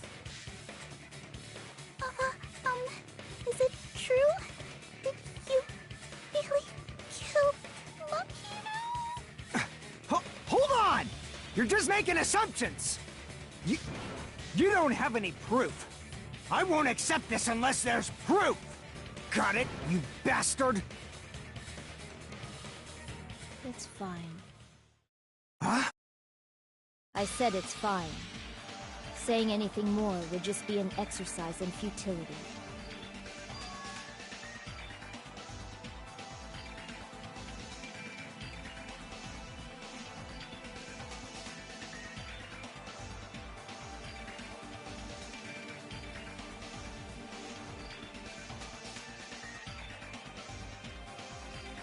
Among flowers, the cherry blossom.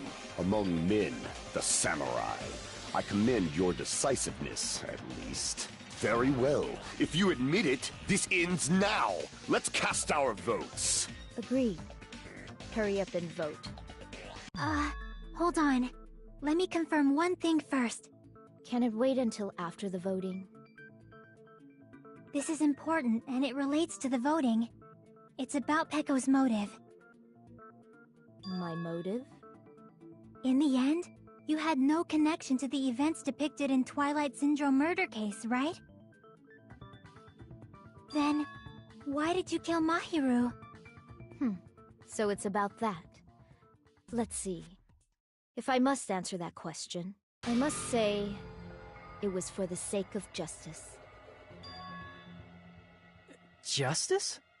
In order to protect the justice of this world. I do not sully my hands to satisfy personal grudges. There is only one reason I kill. For the sake of protecting justice. What are you saying? Justice is what makes humans human. It's a virtue that human beings should be proud of. Justice is the eternal sun, and the enduring moon, the protective father, and the smiling mother. Hello! Earth to Peko! If justice ever disappeared from this world, the world would immediately freeze, and people's smiles would vanish. I will not allow that! It's fine, just stop it! Justice must always be there to guide us, to shine bright above our heads. I'm telling you to stop it! So I must fight. I must continue to fight to protect justice. Could she be? As the light of justice shines upon my mask, I expose the hearts of malevolent evil. Justice complete! The center of justice that is pierced by justice. The lead star of justice that shines in the night sky. That would be me. Sparkling justice! Now then, let's execute justice! What? What the fuck? Peko, what are you doing? I am sparkling justice. In the name of sparkling, shining justice, I have come to deliver justice. What's going on? What's this? Chill! Peko finally snapped! Everyone, please be careful! Sparkling Justice is a serial killer who claims to be an ally of justice. Clad in her various hero masks, she is a serial killer who exclusively targets other criminals. She she is supposed to be. But... Huh? An ally of justice? So that's why you're wearing a mask. This mask is the dividing line. Just like various idols, the sun is revered because it lies just beyond your grasp. Justice should also be the same. I don't get it, but this is becoming really crazy.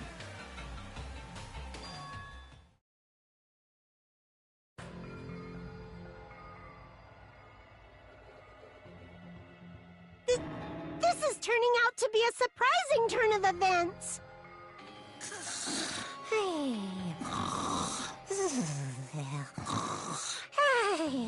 Hey! Now's not the time for you to be sleeping. Take a look. It's a killer. Hey. Hey. This again? Huh? Sleep talking? So what's your answer to my previous question? Why did you kill Mahiru? This world must always be bathed in the light of justice. I must not allow even one shadow. Evil must be eliminated immediately. No matter what, I must not overlook evil. Evil? Are you saying Mahiru is... If you knew about that incident, then you must have played the game. Am I right? And because of that, I was able to find the killer's accomplice hiding on this island like a sewer rat. Then, the reason you killed Mahiru was...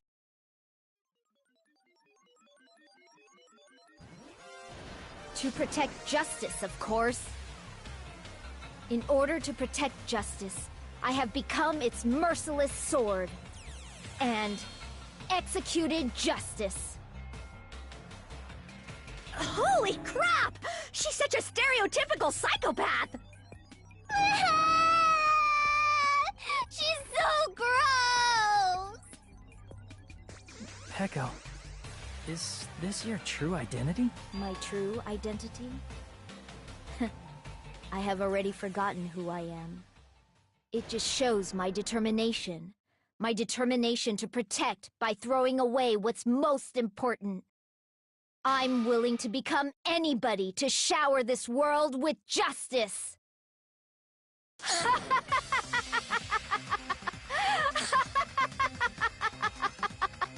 Oh, I can't stand this anymore! Let's just end this farce already!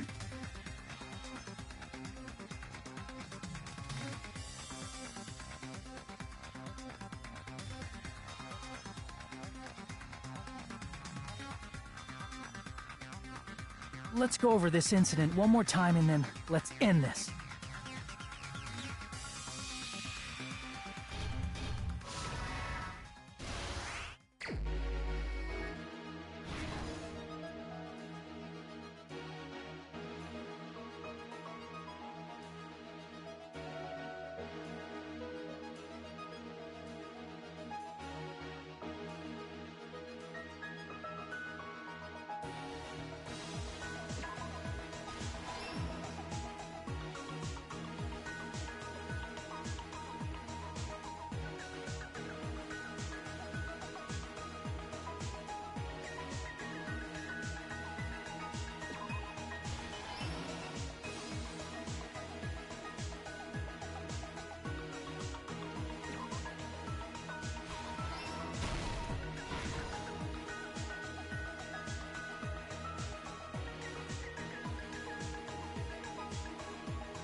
Here's everything that happened in this case. The incident began this morning when Mahiru spoke to Hyoko. Mahiru most likely played Twilight Syndrome Murder Case, the video game provided to us as the motive. She probably wanted to discuss it with someone else who also appeared in the game as a character. Hyoko accepted Mahiru's invitation, and they promised to have a more detailed conversation about it later.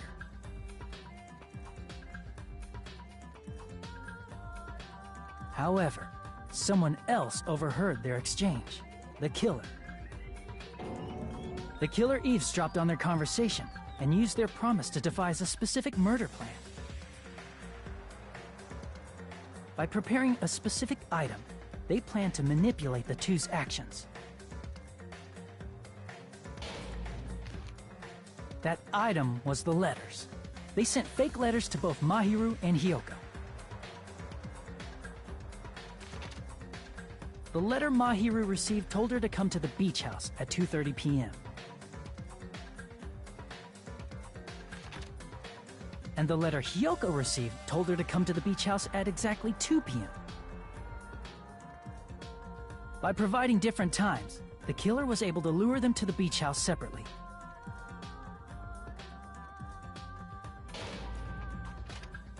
Hyoko totally trusted that letter, showed up at the beach house at 2 p.m., just like it said.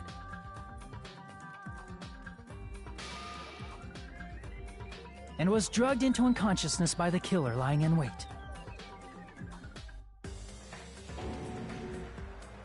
After putting Hyoko to sleep, the killer immediately hid her inside the closet, so they could frame her as the killer later. At 2:30 p.m., Mahiru arrived at the beach house. She was completely unaware that she'd been targeted for murder. Approaching her from behind, the killer struck the defenseless Mahiru with a specific weapon. The metal bat that was left at the scene of the crime.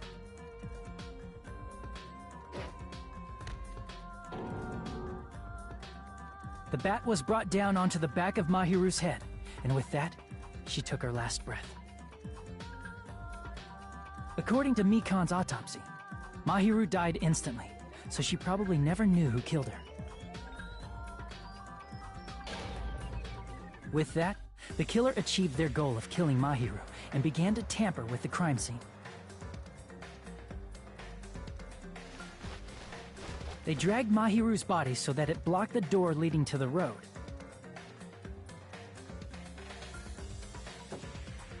Also, the mask found at the scene of the crime was something the killer personally left. I'm not really sure why. My guess is it's something similar to a calling card. That's how the crime scene we discovered was created. However, by moving Mahiru's body, the killer got blood splatter on them. Plus, the shower room had no water because it was out of order, so they couldn't wash it off. But the killer expected something like that to happen. Instead of the shower, the killer used something else to wash the blood off their body. They used plastic water bottles that were inside the beach house refrigerator. We can assume they carried the bottles to the shower room before the sequence of events had happened. In place of showering, they washed the blood off their body with water bottles instead. However, they had no choice but to dispose of the empty bottles in the beach house's trash can. Littering is against the rules, and it would have taken too much time to throw them away somewhere else. After the killer washed off the blood, they hid in a specific spot inside the closet Hiyoko was in. The killer hid inside the surfboard case that they had already emptied beforehand.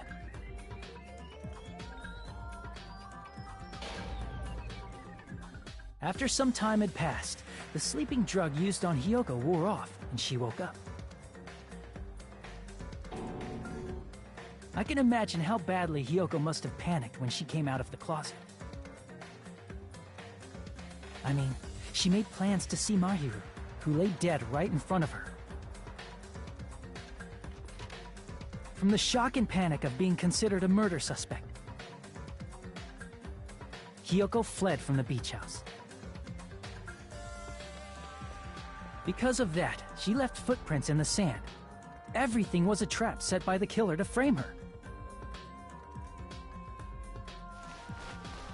After Hiyoko left, the killer finally came out of the surfboard case and placed a gummy that they brought with them to shift our suspicion toward Hiyoko. Ironically, placing that gummy is what helped clear our suspicion toward Hiyoko. Finally, the killer began preparing to escape from the beach house. They couldn't risk leaving their footprints in the sand, so they escaped the beach house using a different route. The small window in the shower room. However, that window is rather high up and can't be reached easily, which is why the killer used the bamboo sword they always carry with them. The killer took the bamboo sword out of its bag, tied the bag to the sword's handle, and used the sword as a step stool to reach the small window while holding the sword bag in their hand. As long as they're able to reach the window, all they had to do was pull the bag to retrieve the sword.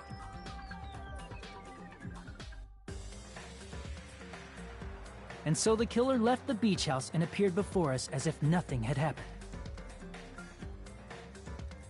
But their wet hair and swimsuit didn't dry right away. There also weren't any towels at the beach house. So when the killer met up with us, they said they had been swimming for a while as an excuse. So how about it? This is the truth behind the incident you caused. Isn't that right, Peko Pekoyama?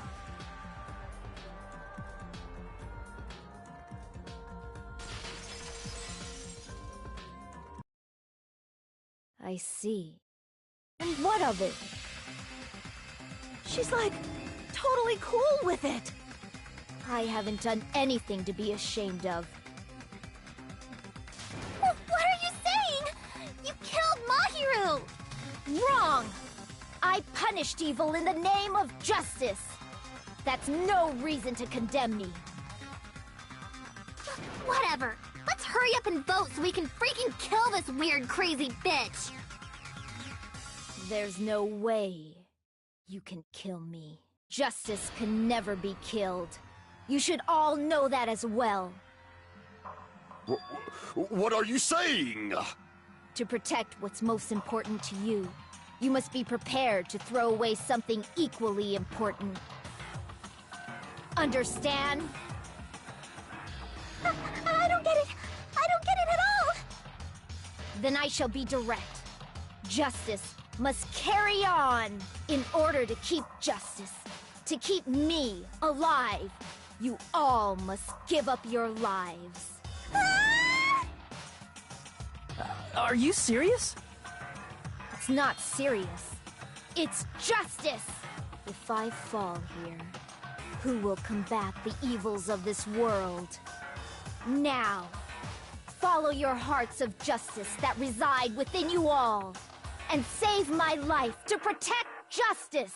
Hurry and carry on justice! Give me a break! Who's gonna die for you? If we let Pecco go, we're all gonna get killed! For the sake of grand justice, a few sacrifices are unavoidable. A few sacrifices? That's... Don't worry. The justice that you give your life to protect will never go to waste. I can't stand her anymore! Let's vote already and execute her! However, before we do that... Monokuma, the vote! Hurry up and let us vote already! I'm awake! Ah! He finally woke up! I've heard your story! Well, I wasn't listening, but who cares? Now then, please pull the lever in front of you and cast your vote! Who will be chosen as the Blackened? Will you make the right choice or the dreadfully wrong one? Such heart-pounding excitement!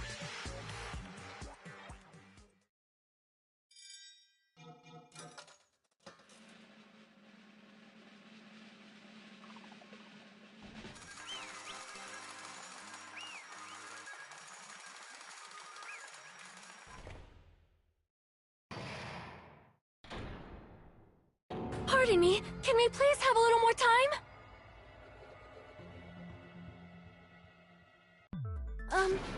Pardon me. Can we have a little bit more time? Please let us continue our discussion. Continue our discussion? But isn't the voting over? Yes, but I cannot help but feel strange. Something about this is definitely strange. Strange? What do you mean? There's no doubt that Pecco is the killer. That is true. However... As a serial killer enthusiast, you're wondering if Pecco is really sparkling justice, am I right? Huh? Hey, Miss Sonia isn't a serial killer enthusiast. She just has a little more passion about them than most. That makes her an enthusiast!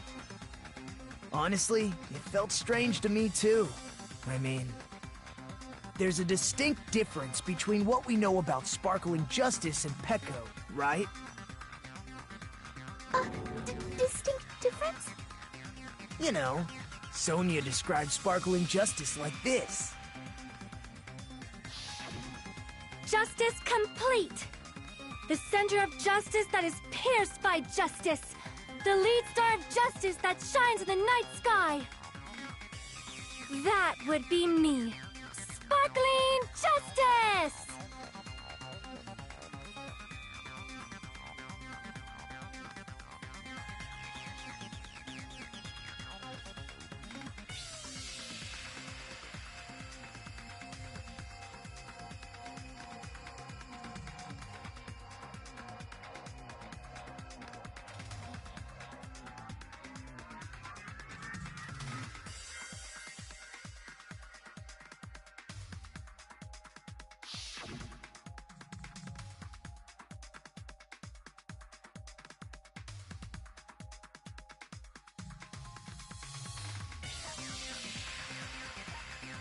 I see! That's right. According to what Sonia said, The article was written in their native language, so I tried to translate it. if she had it translated, that means it wasn't written in English, right? Huh? Yes, the magazine I read was written in Spanish. So, Sparkling Justice's catchphrase was no doubt written in Spanish as well. Which means the journalist and Sparkling Justice are both... From Spain? What?!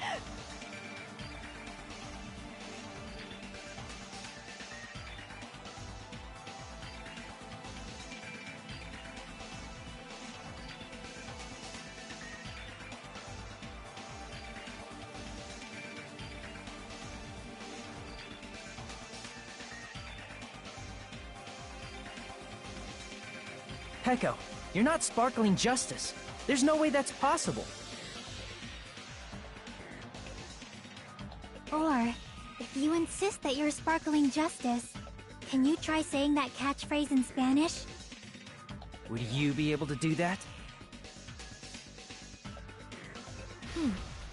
It appears that the time has come for this mask to come off. However, that's perfectly fine. It's no longer necessary.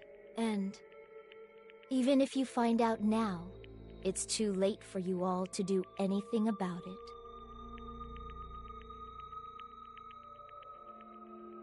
My duty has already been finished. My duty as a tool has already been completed in full.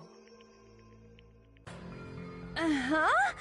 Looks like she's back to normal? That mask has fulfilled its purpose, just as I have. What do you mean? Fulfilled its purpose? Too late? What are you getting at? Now that you've already cast your votes, is what it means. Hey, be clearer! We're asking you what your purpose was! I have no purpose. I am just a mere tool. Tool? What do you mean? She called herself a tool, which means someone else used her then? Of course. A tool cannot do anything on its own. I see. I finally understand. Well, I did have a sneaking suspicion all along. What do you mean? I mean, besides Peko and Hiyoko, someone else was also at the beach house. Someone else? There is proof that establishes that fact. Try to remember it.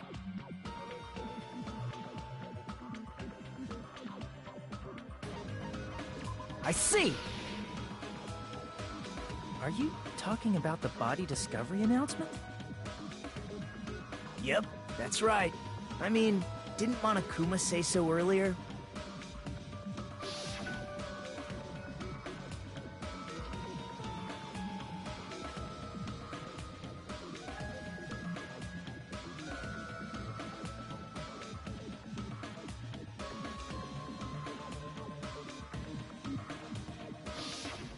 That announcement is made when at least 3 people discover a body. And in this particular case, the killer, Peko, is not one of those 3. If that's the case, it would mean only Hiyoko and Kazuichi discovered the body, but... I see. That leaves us one person short. So that means there was one more person in the beach house! Plus, the fact that Monokuma tried to hide that truth from us by being flexible with his own rules. That's such a vital clue that it could alter the outcome of the trial. Like an accomplice, for example. No, that's not it. Huh? Am I wrong? Yes, from your basic way of thinking about it, you are wrong. Didn't I tell you? I'm just a tool. That means I'm just a simple tool to be used by that person. Therefore, that person would have the strongest motive out of anybody else here, right?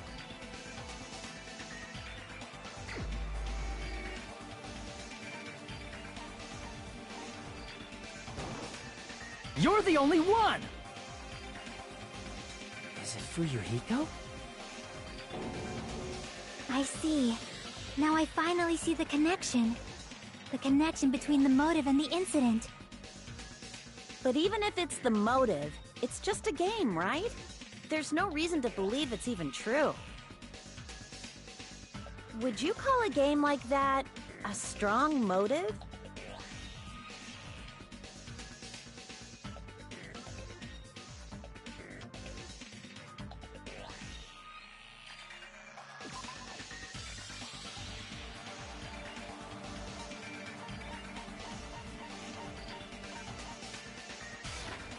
I can prove it with this! I didn't think it was necessary to confirm it if it didn't have anything to do with Mahiru's murder, but... There's no doubt that game is based on actual events. That much is clear if you saw the ending prize. The photos awarded for beating the game are not actual in-game screenshots. They're all actual photos, with the surrounding scenery cropped out.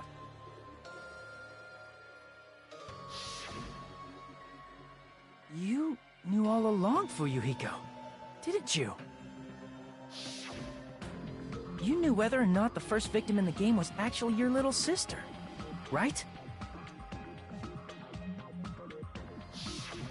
Because whoever beat the game first and received the ending prize.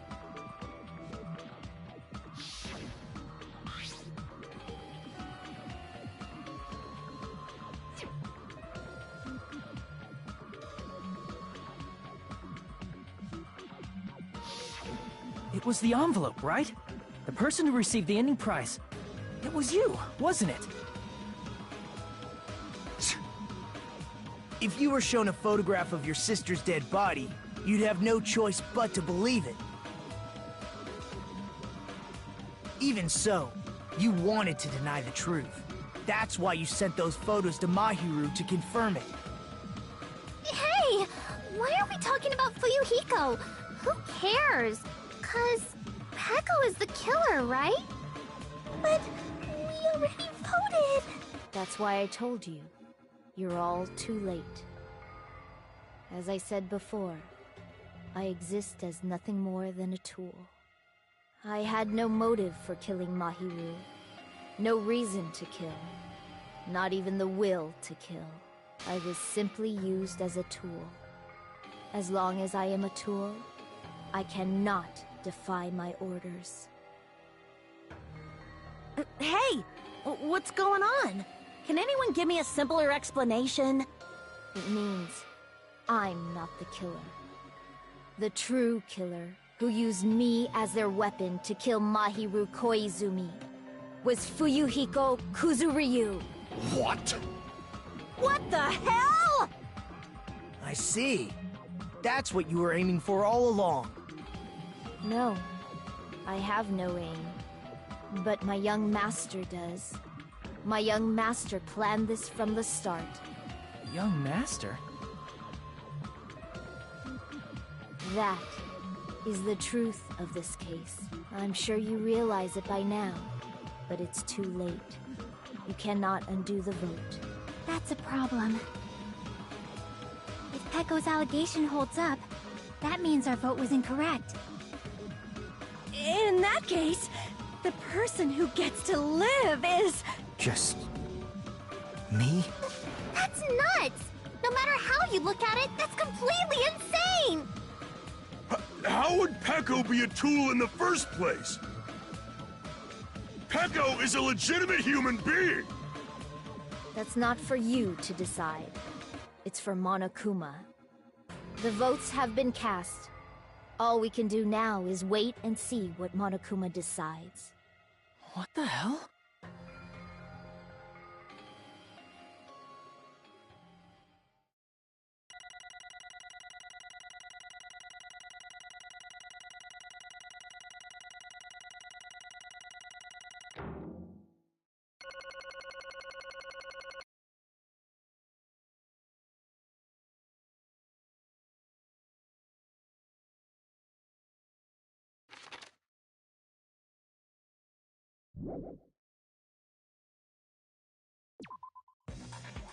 I'm in a bind. And what a bind it is. I guess for now, let's take a quick recess. We'll be right back after this commercial break.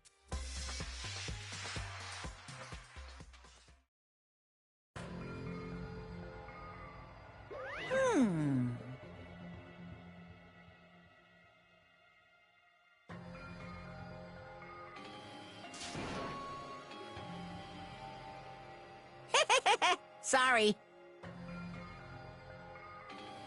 Hey!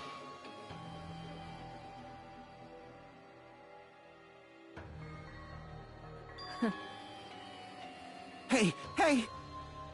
Ah!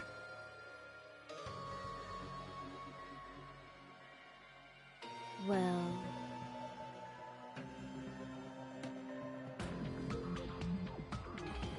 You just don't know.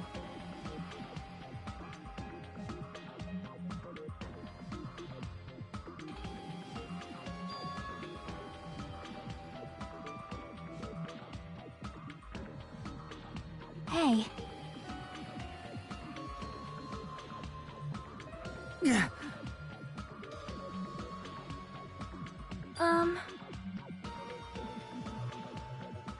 No.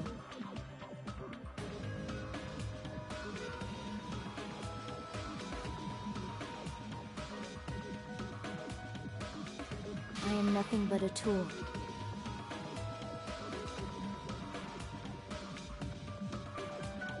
What?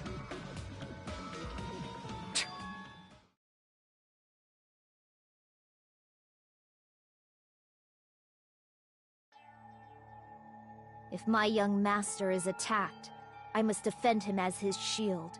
If he intends to kill, I must be his sword.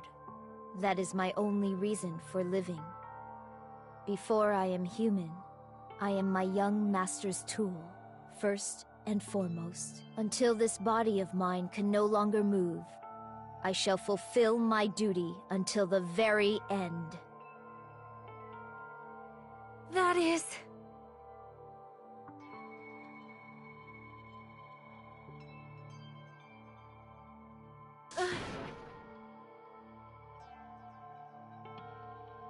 Nothing. Huh?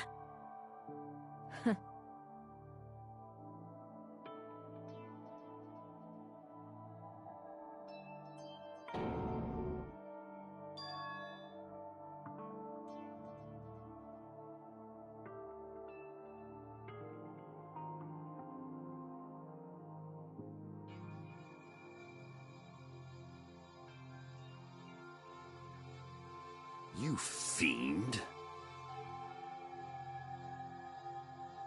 No.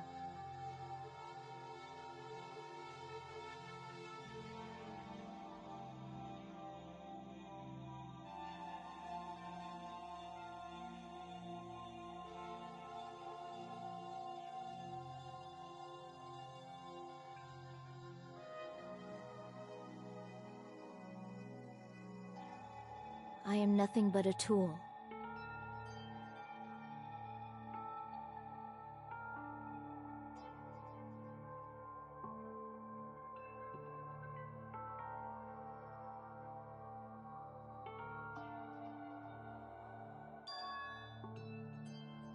Damn it.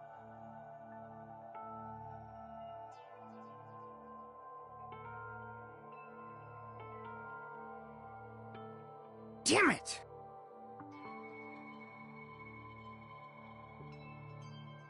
Don't fuck with me!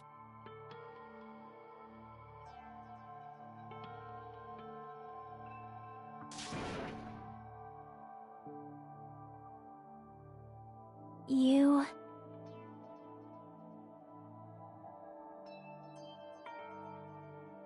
So...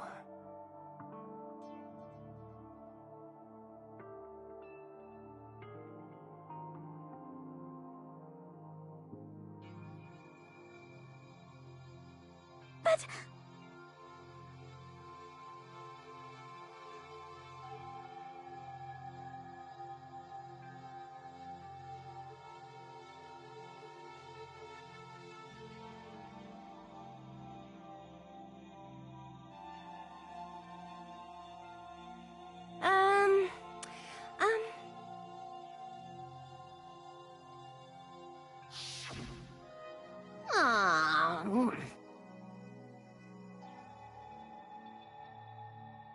My!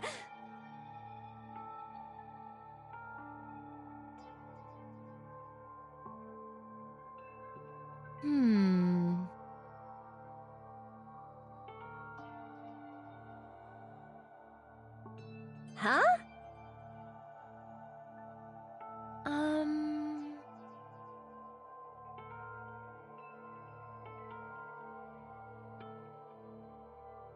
But...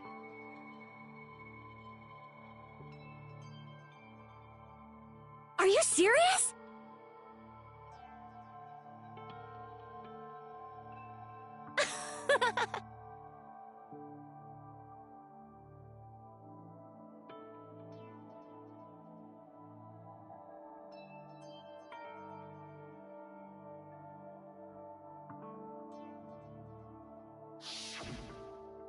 Oh...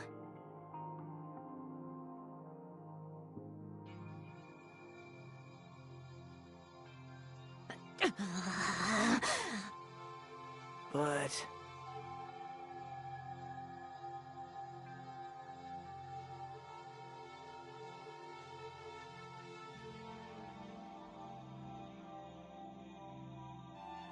Hey.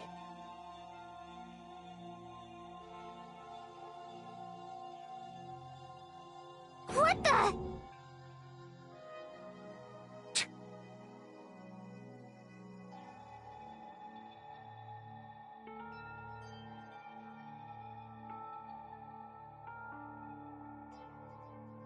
Damn it!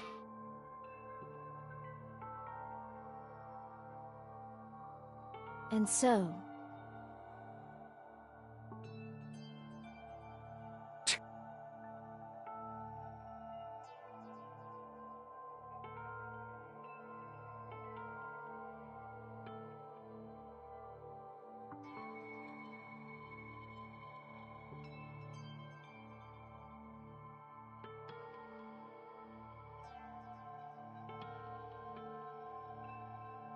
That is...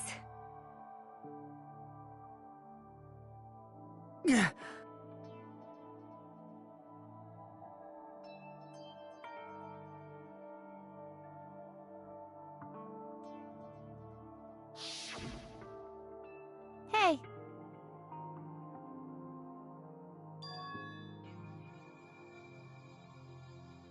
Why, you... but...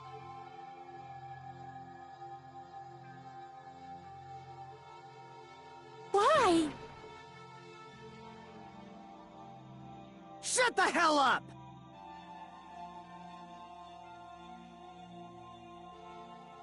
What are you saying?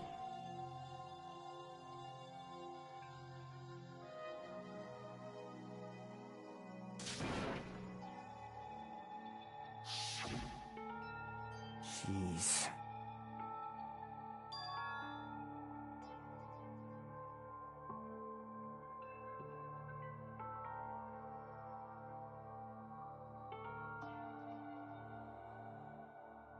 Yeah.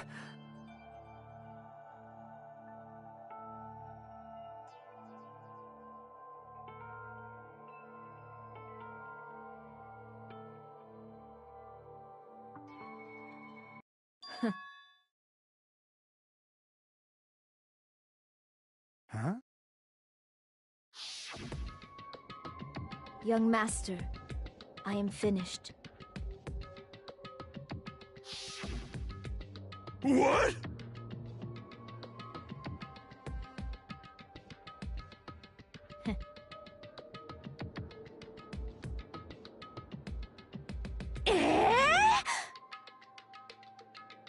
Of course!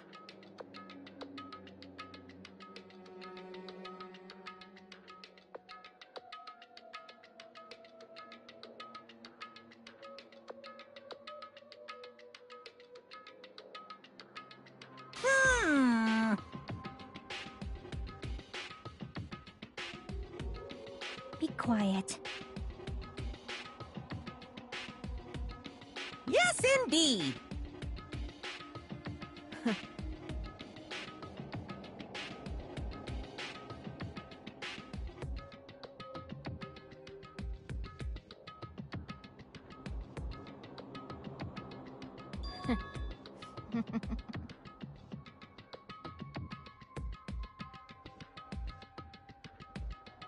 It cannot be!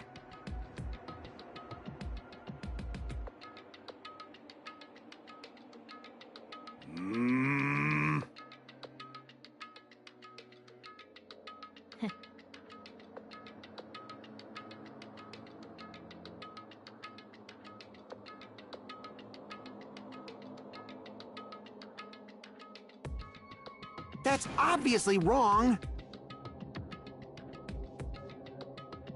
No.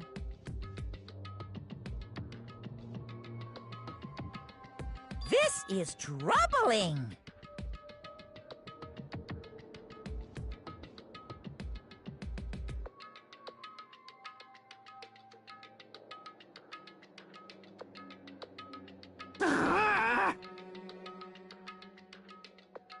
I see.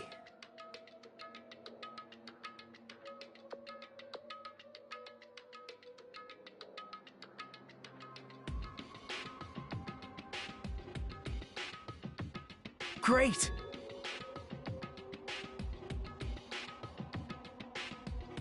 Wrong.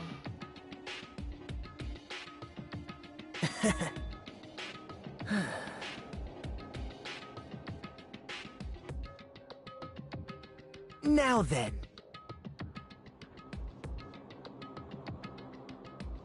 Huh? Hey.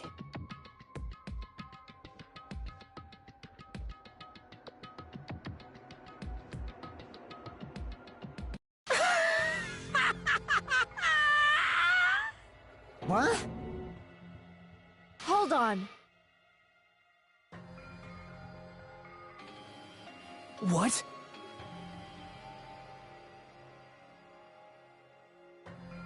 Jeez.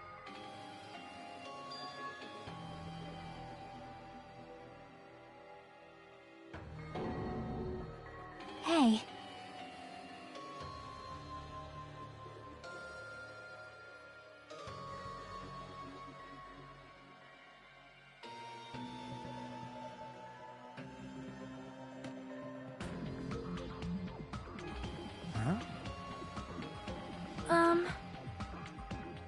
Yeah. Huh? Yeah. Young master.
Young master!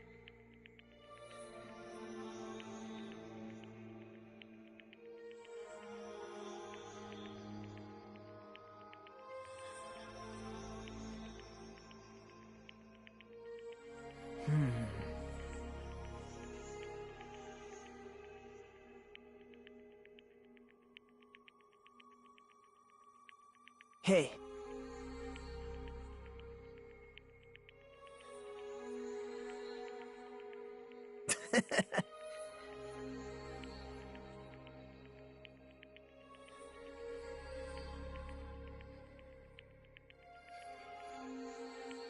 Damn it! Young master, I am finished. You... What the hell did you do? You already know, right? What's going to happen? After you kill someone? I did it because I know. There is no way I can let that happen to you. Hey, Peko. Do you remember what I told you when we first arrived on this island? Our professional relationship doesn't exist on this island. We're just fellow high school students now. You need to run. Got it? Just let me take the fall so you can get away. Young master, that is impossible. Shut up! I'm ordering you not to worry about me! There is no way I cannot worry about you. I am my young master's tool. A tool to protect my young master. Without an owner, a tool serves no purpose. God damn it, we are done with that crap! Why won't you listen to what I'm saying?! Regardless, I will not flee. Besides, I'm fairly certain they'll discover the truth soon enough. Then, why did you... I have a plan. Huh? A plan? Please do not worry. I promise I will keep my young master alive and return him safely home. You idiot. What do you intend to do? I intend to fulfill my duty as your tool. Now please, go! Hiyoko will be waking up soon. After you leave, I must block the door to the road with Mahiru's body. Hurry! Damn it. You better run away. Got it? Just forget about me! Forget about the Kuzuryu clan! You better escape!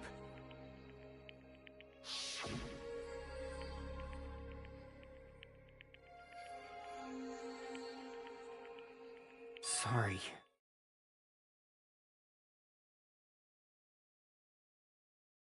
Young master! I'm a disgrace.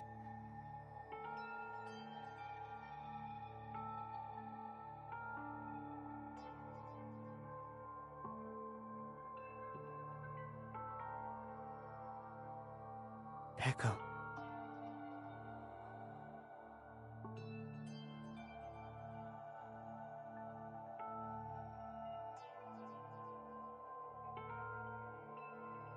Young master!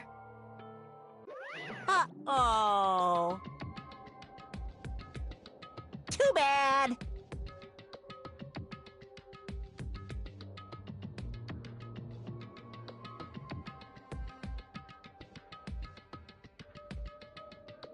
Why you?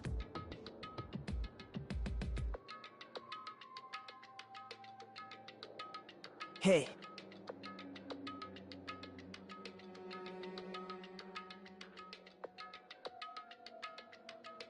Jeez.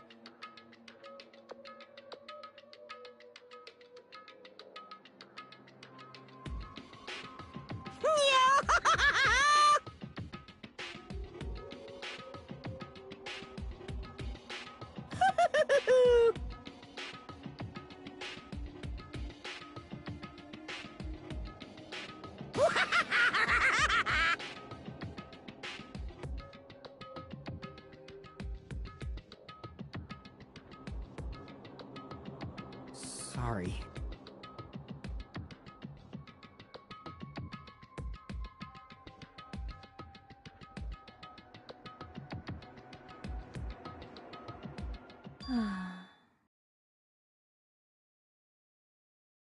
Huh? Young master!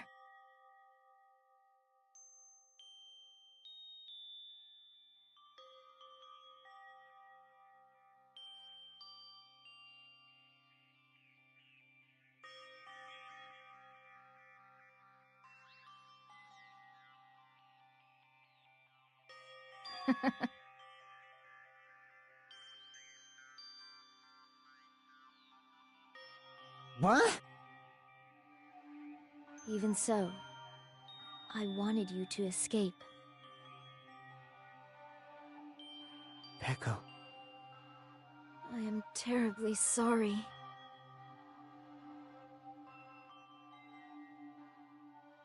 Goodbye.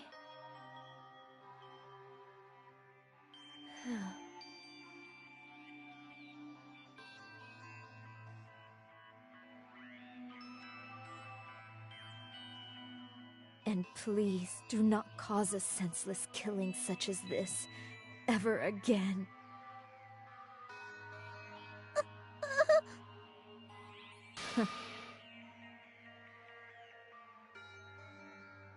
I will never feel despair.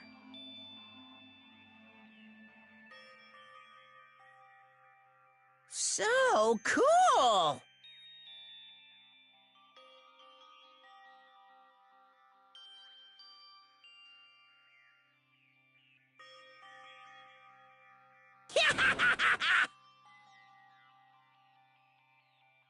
Young Master Fuyuhiko.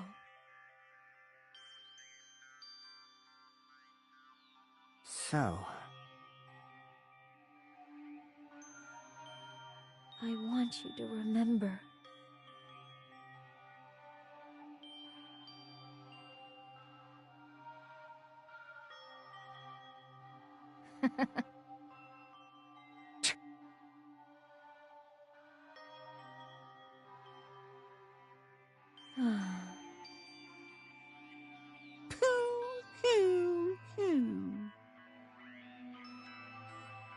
jeez. Thrills, chills, kills! Why?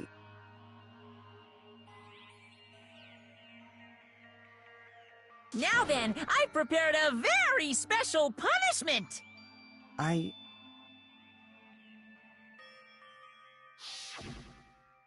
never needed a tool. So... you didn't need to become a tool. Let's give it everything we've got! You just needed to be yourself. I never wanted a tool. I just wanted you. Only you. Young Master? Why? Why couldn't you understand? We've always been together ever since we were kids! Let's go! It's punishment time! Please, Peko. Don't go! I need you! Don't leave me! Young Master? Young Master!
That is impossible!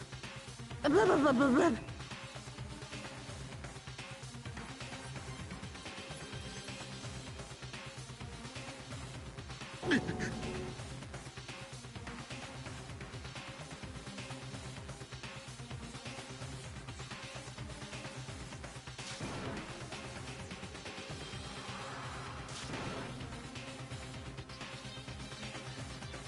Such a waste.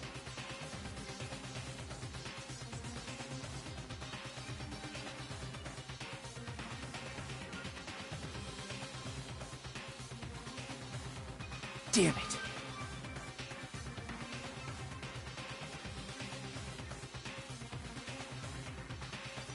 Oh. You.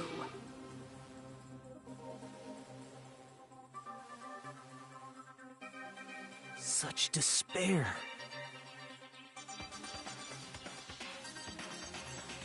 Isn't that right?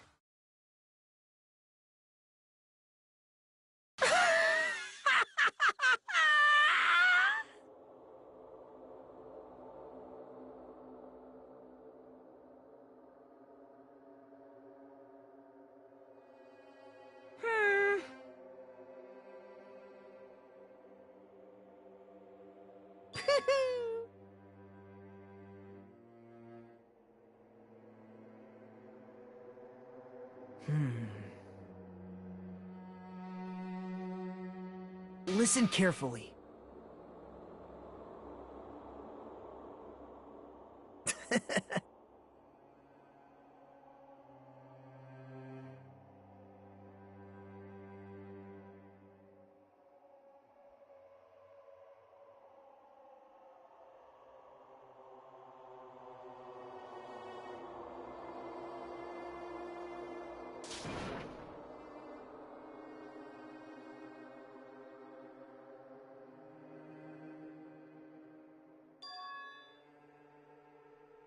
What? Everyone! You serious?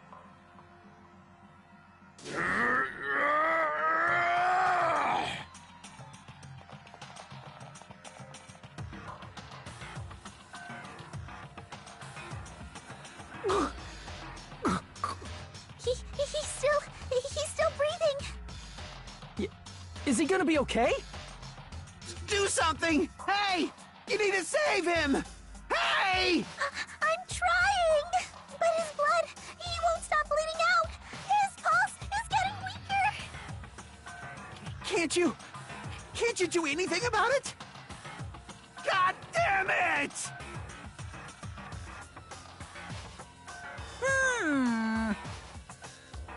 You're so stupid.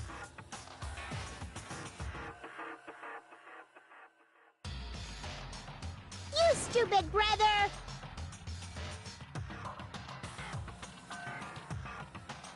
I don't believe it! What the heck?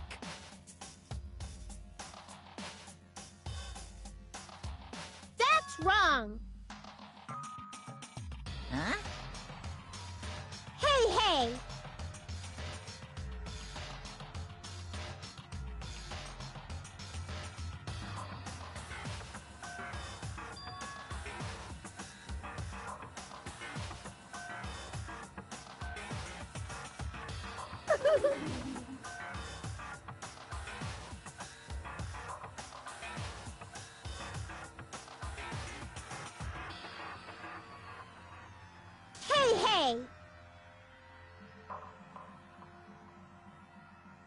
Unbelievable. Fine. So... like...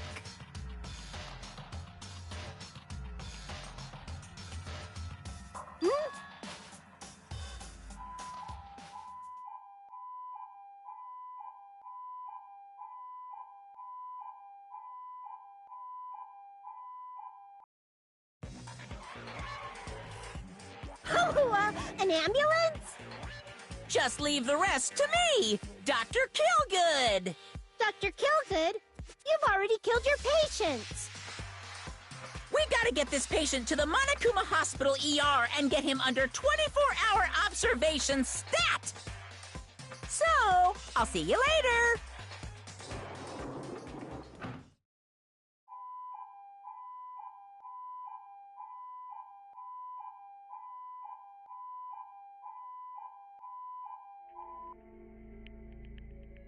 Oh. Damn it.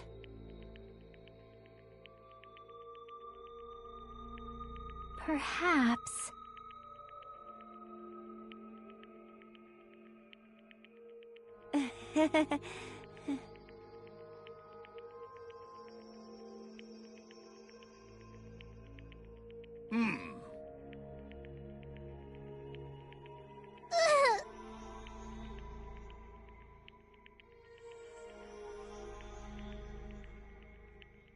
However...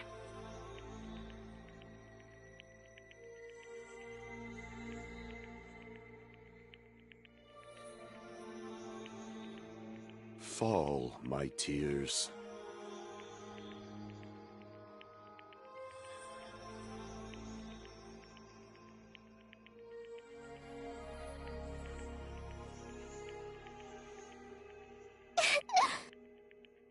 Damn it!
You guys can see it, right? You can see this countdown too? More people are already gone. We took our time preparing the hope fragments, but now we're no longer able to gather them. Honestly, I'm not so sure anymore. Whether it's better if we let them leave this island, or if we shouldn't let them escape. For those kids, which option is hope and which is despair? But I guess there's no time to hesitate. If this countdown reaches 0, that guy will probably take over our plan's final stage as well. What lies beyond that is the foul resurrection of the ultimate despair. And the continuation of the biggest, most awful, most tragic event in human history. That cannot be allowed! We must prevent that by any means necessary. Even if we have to pay the ultimate price, I will definitely prevent it by any means. Everything is for the sake of a future filled with hope.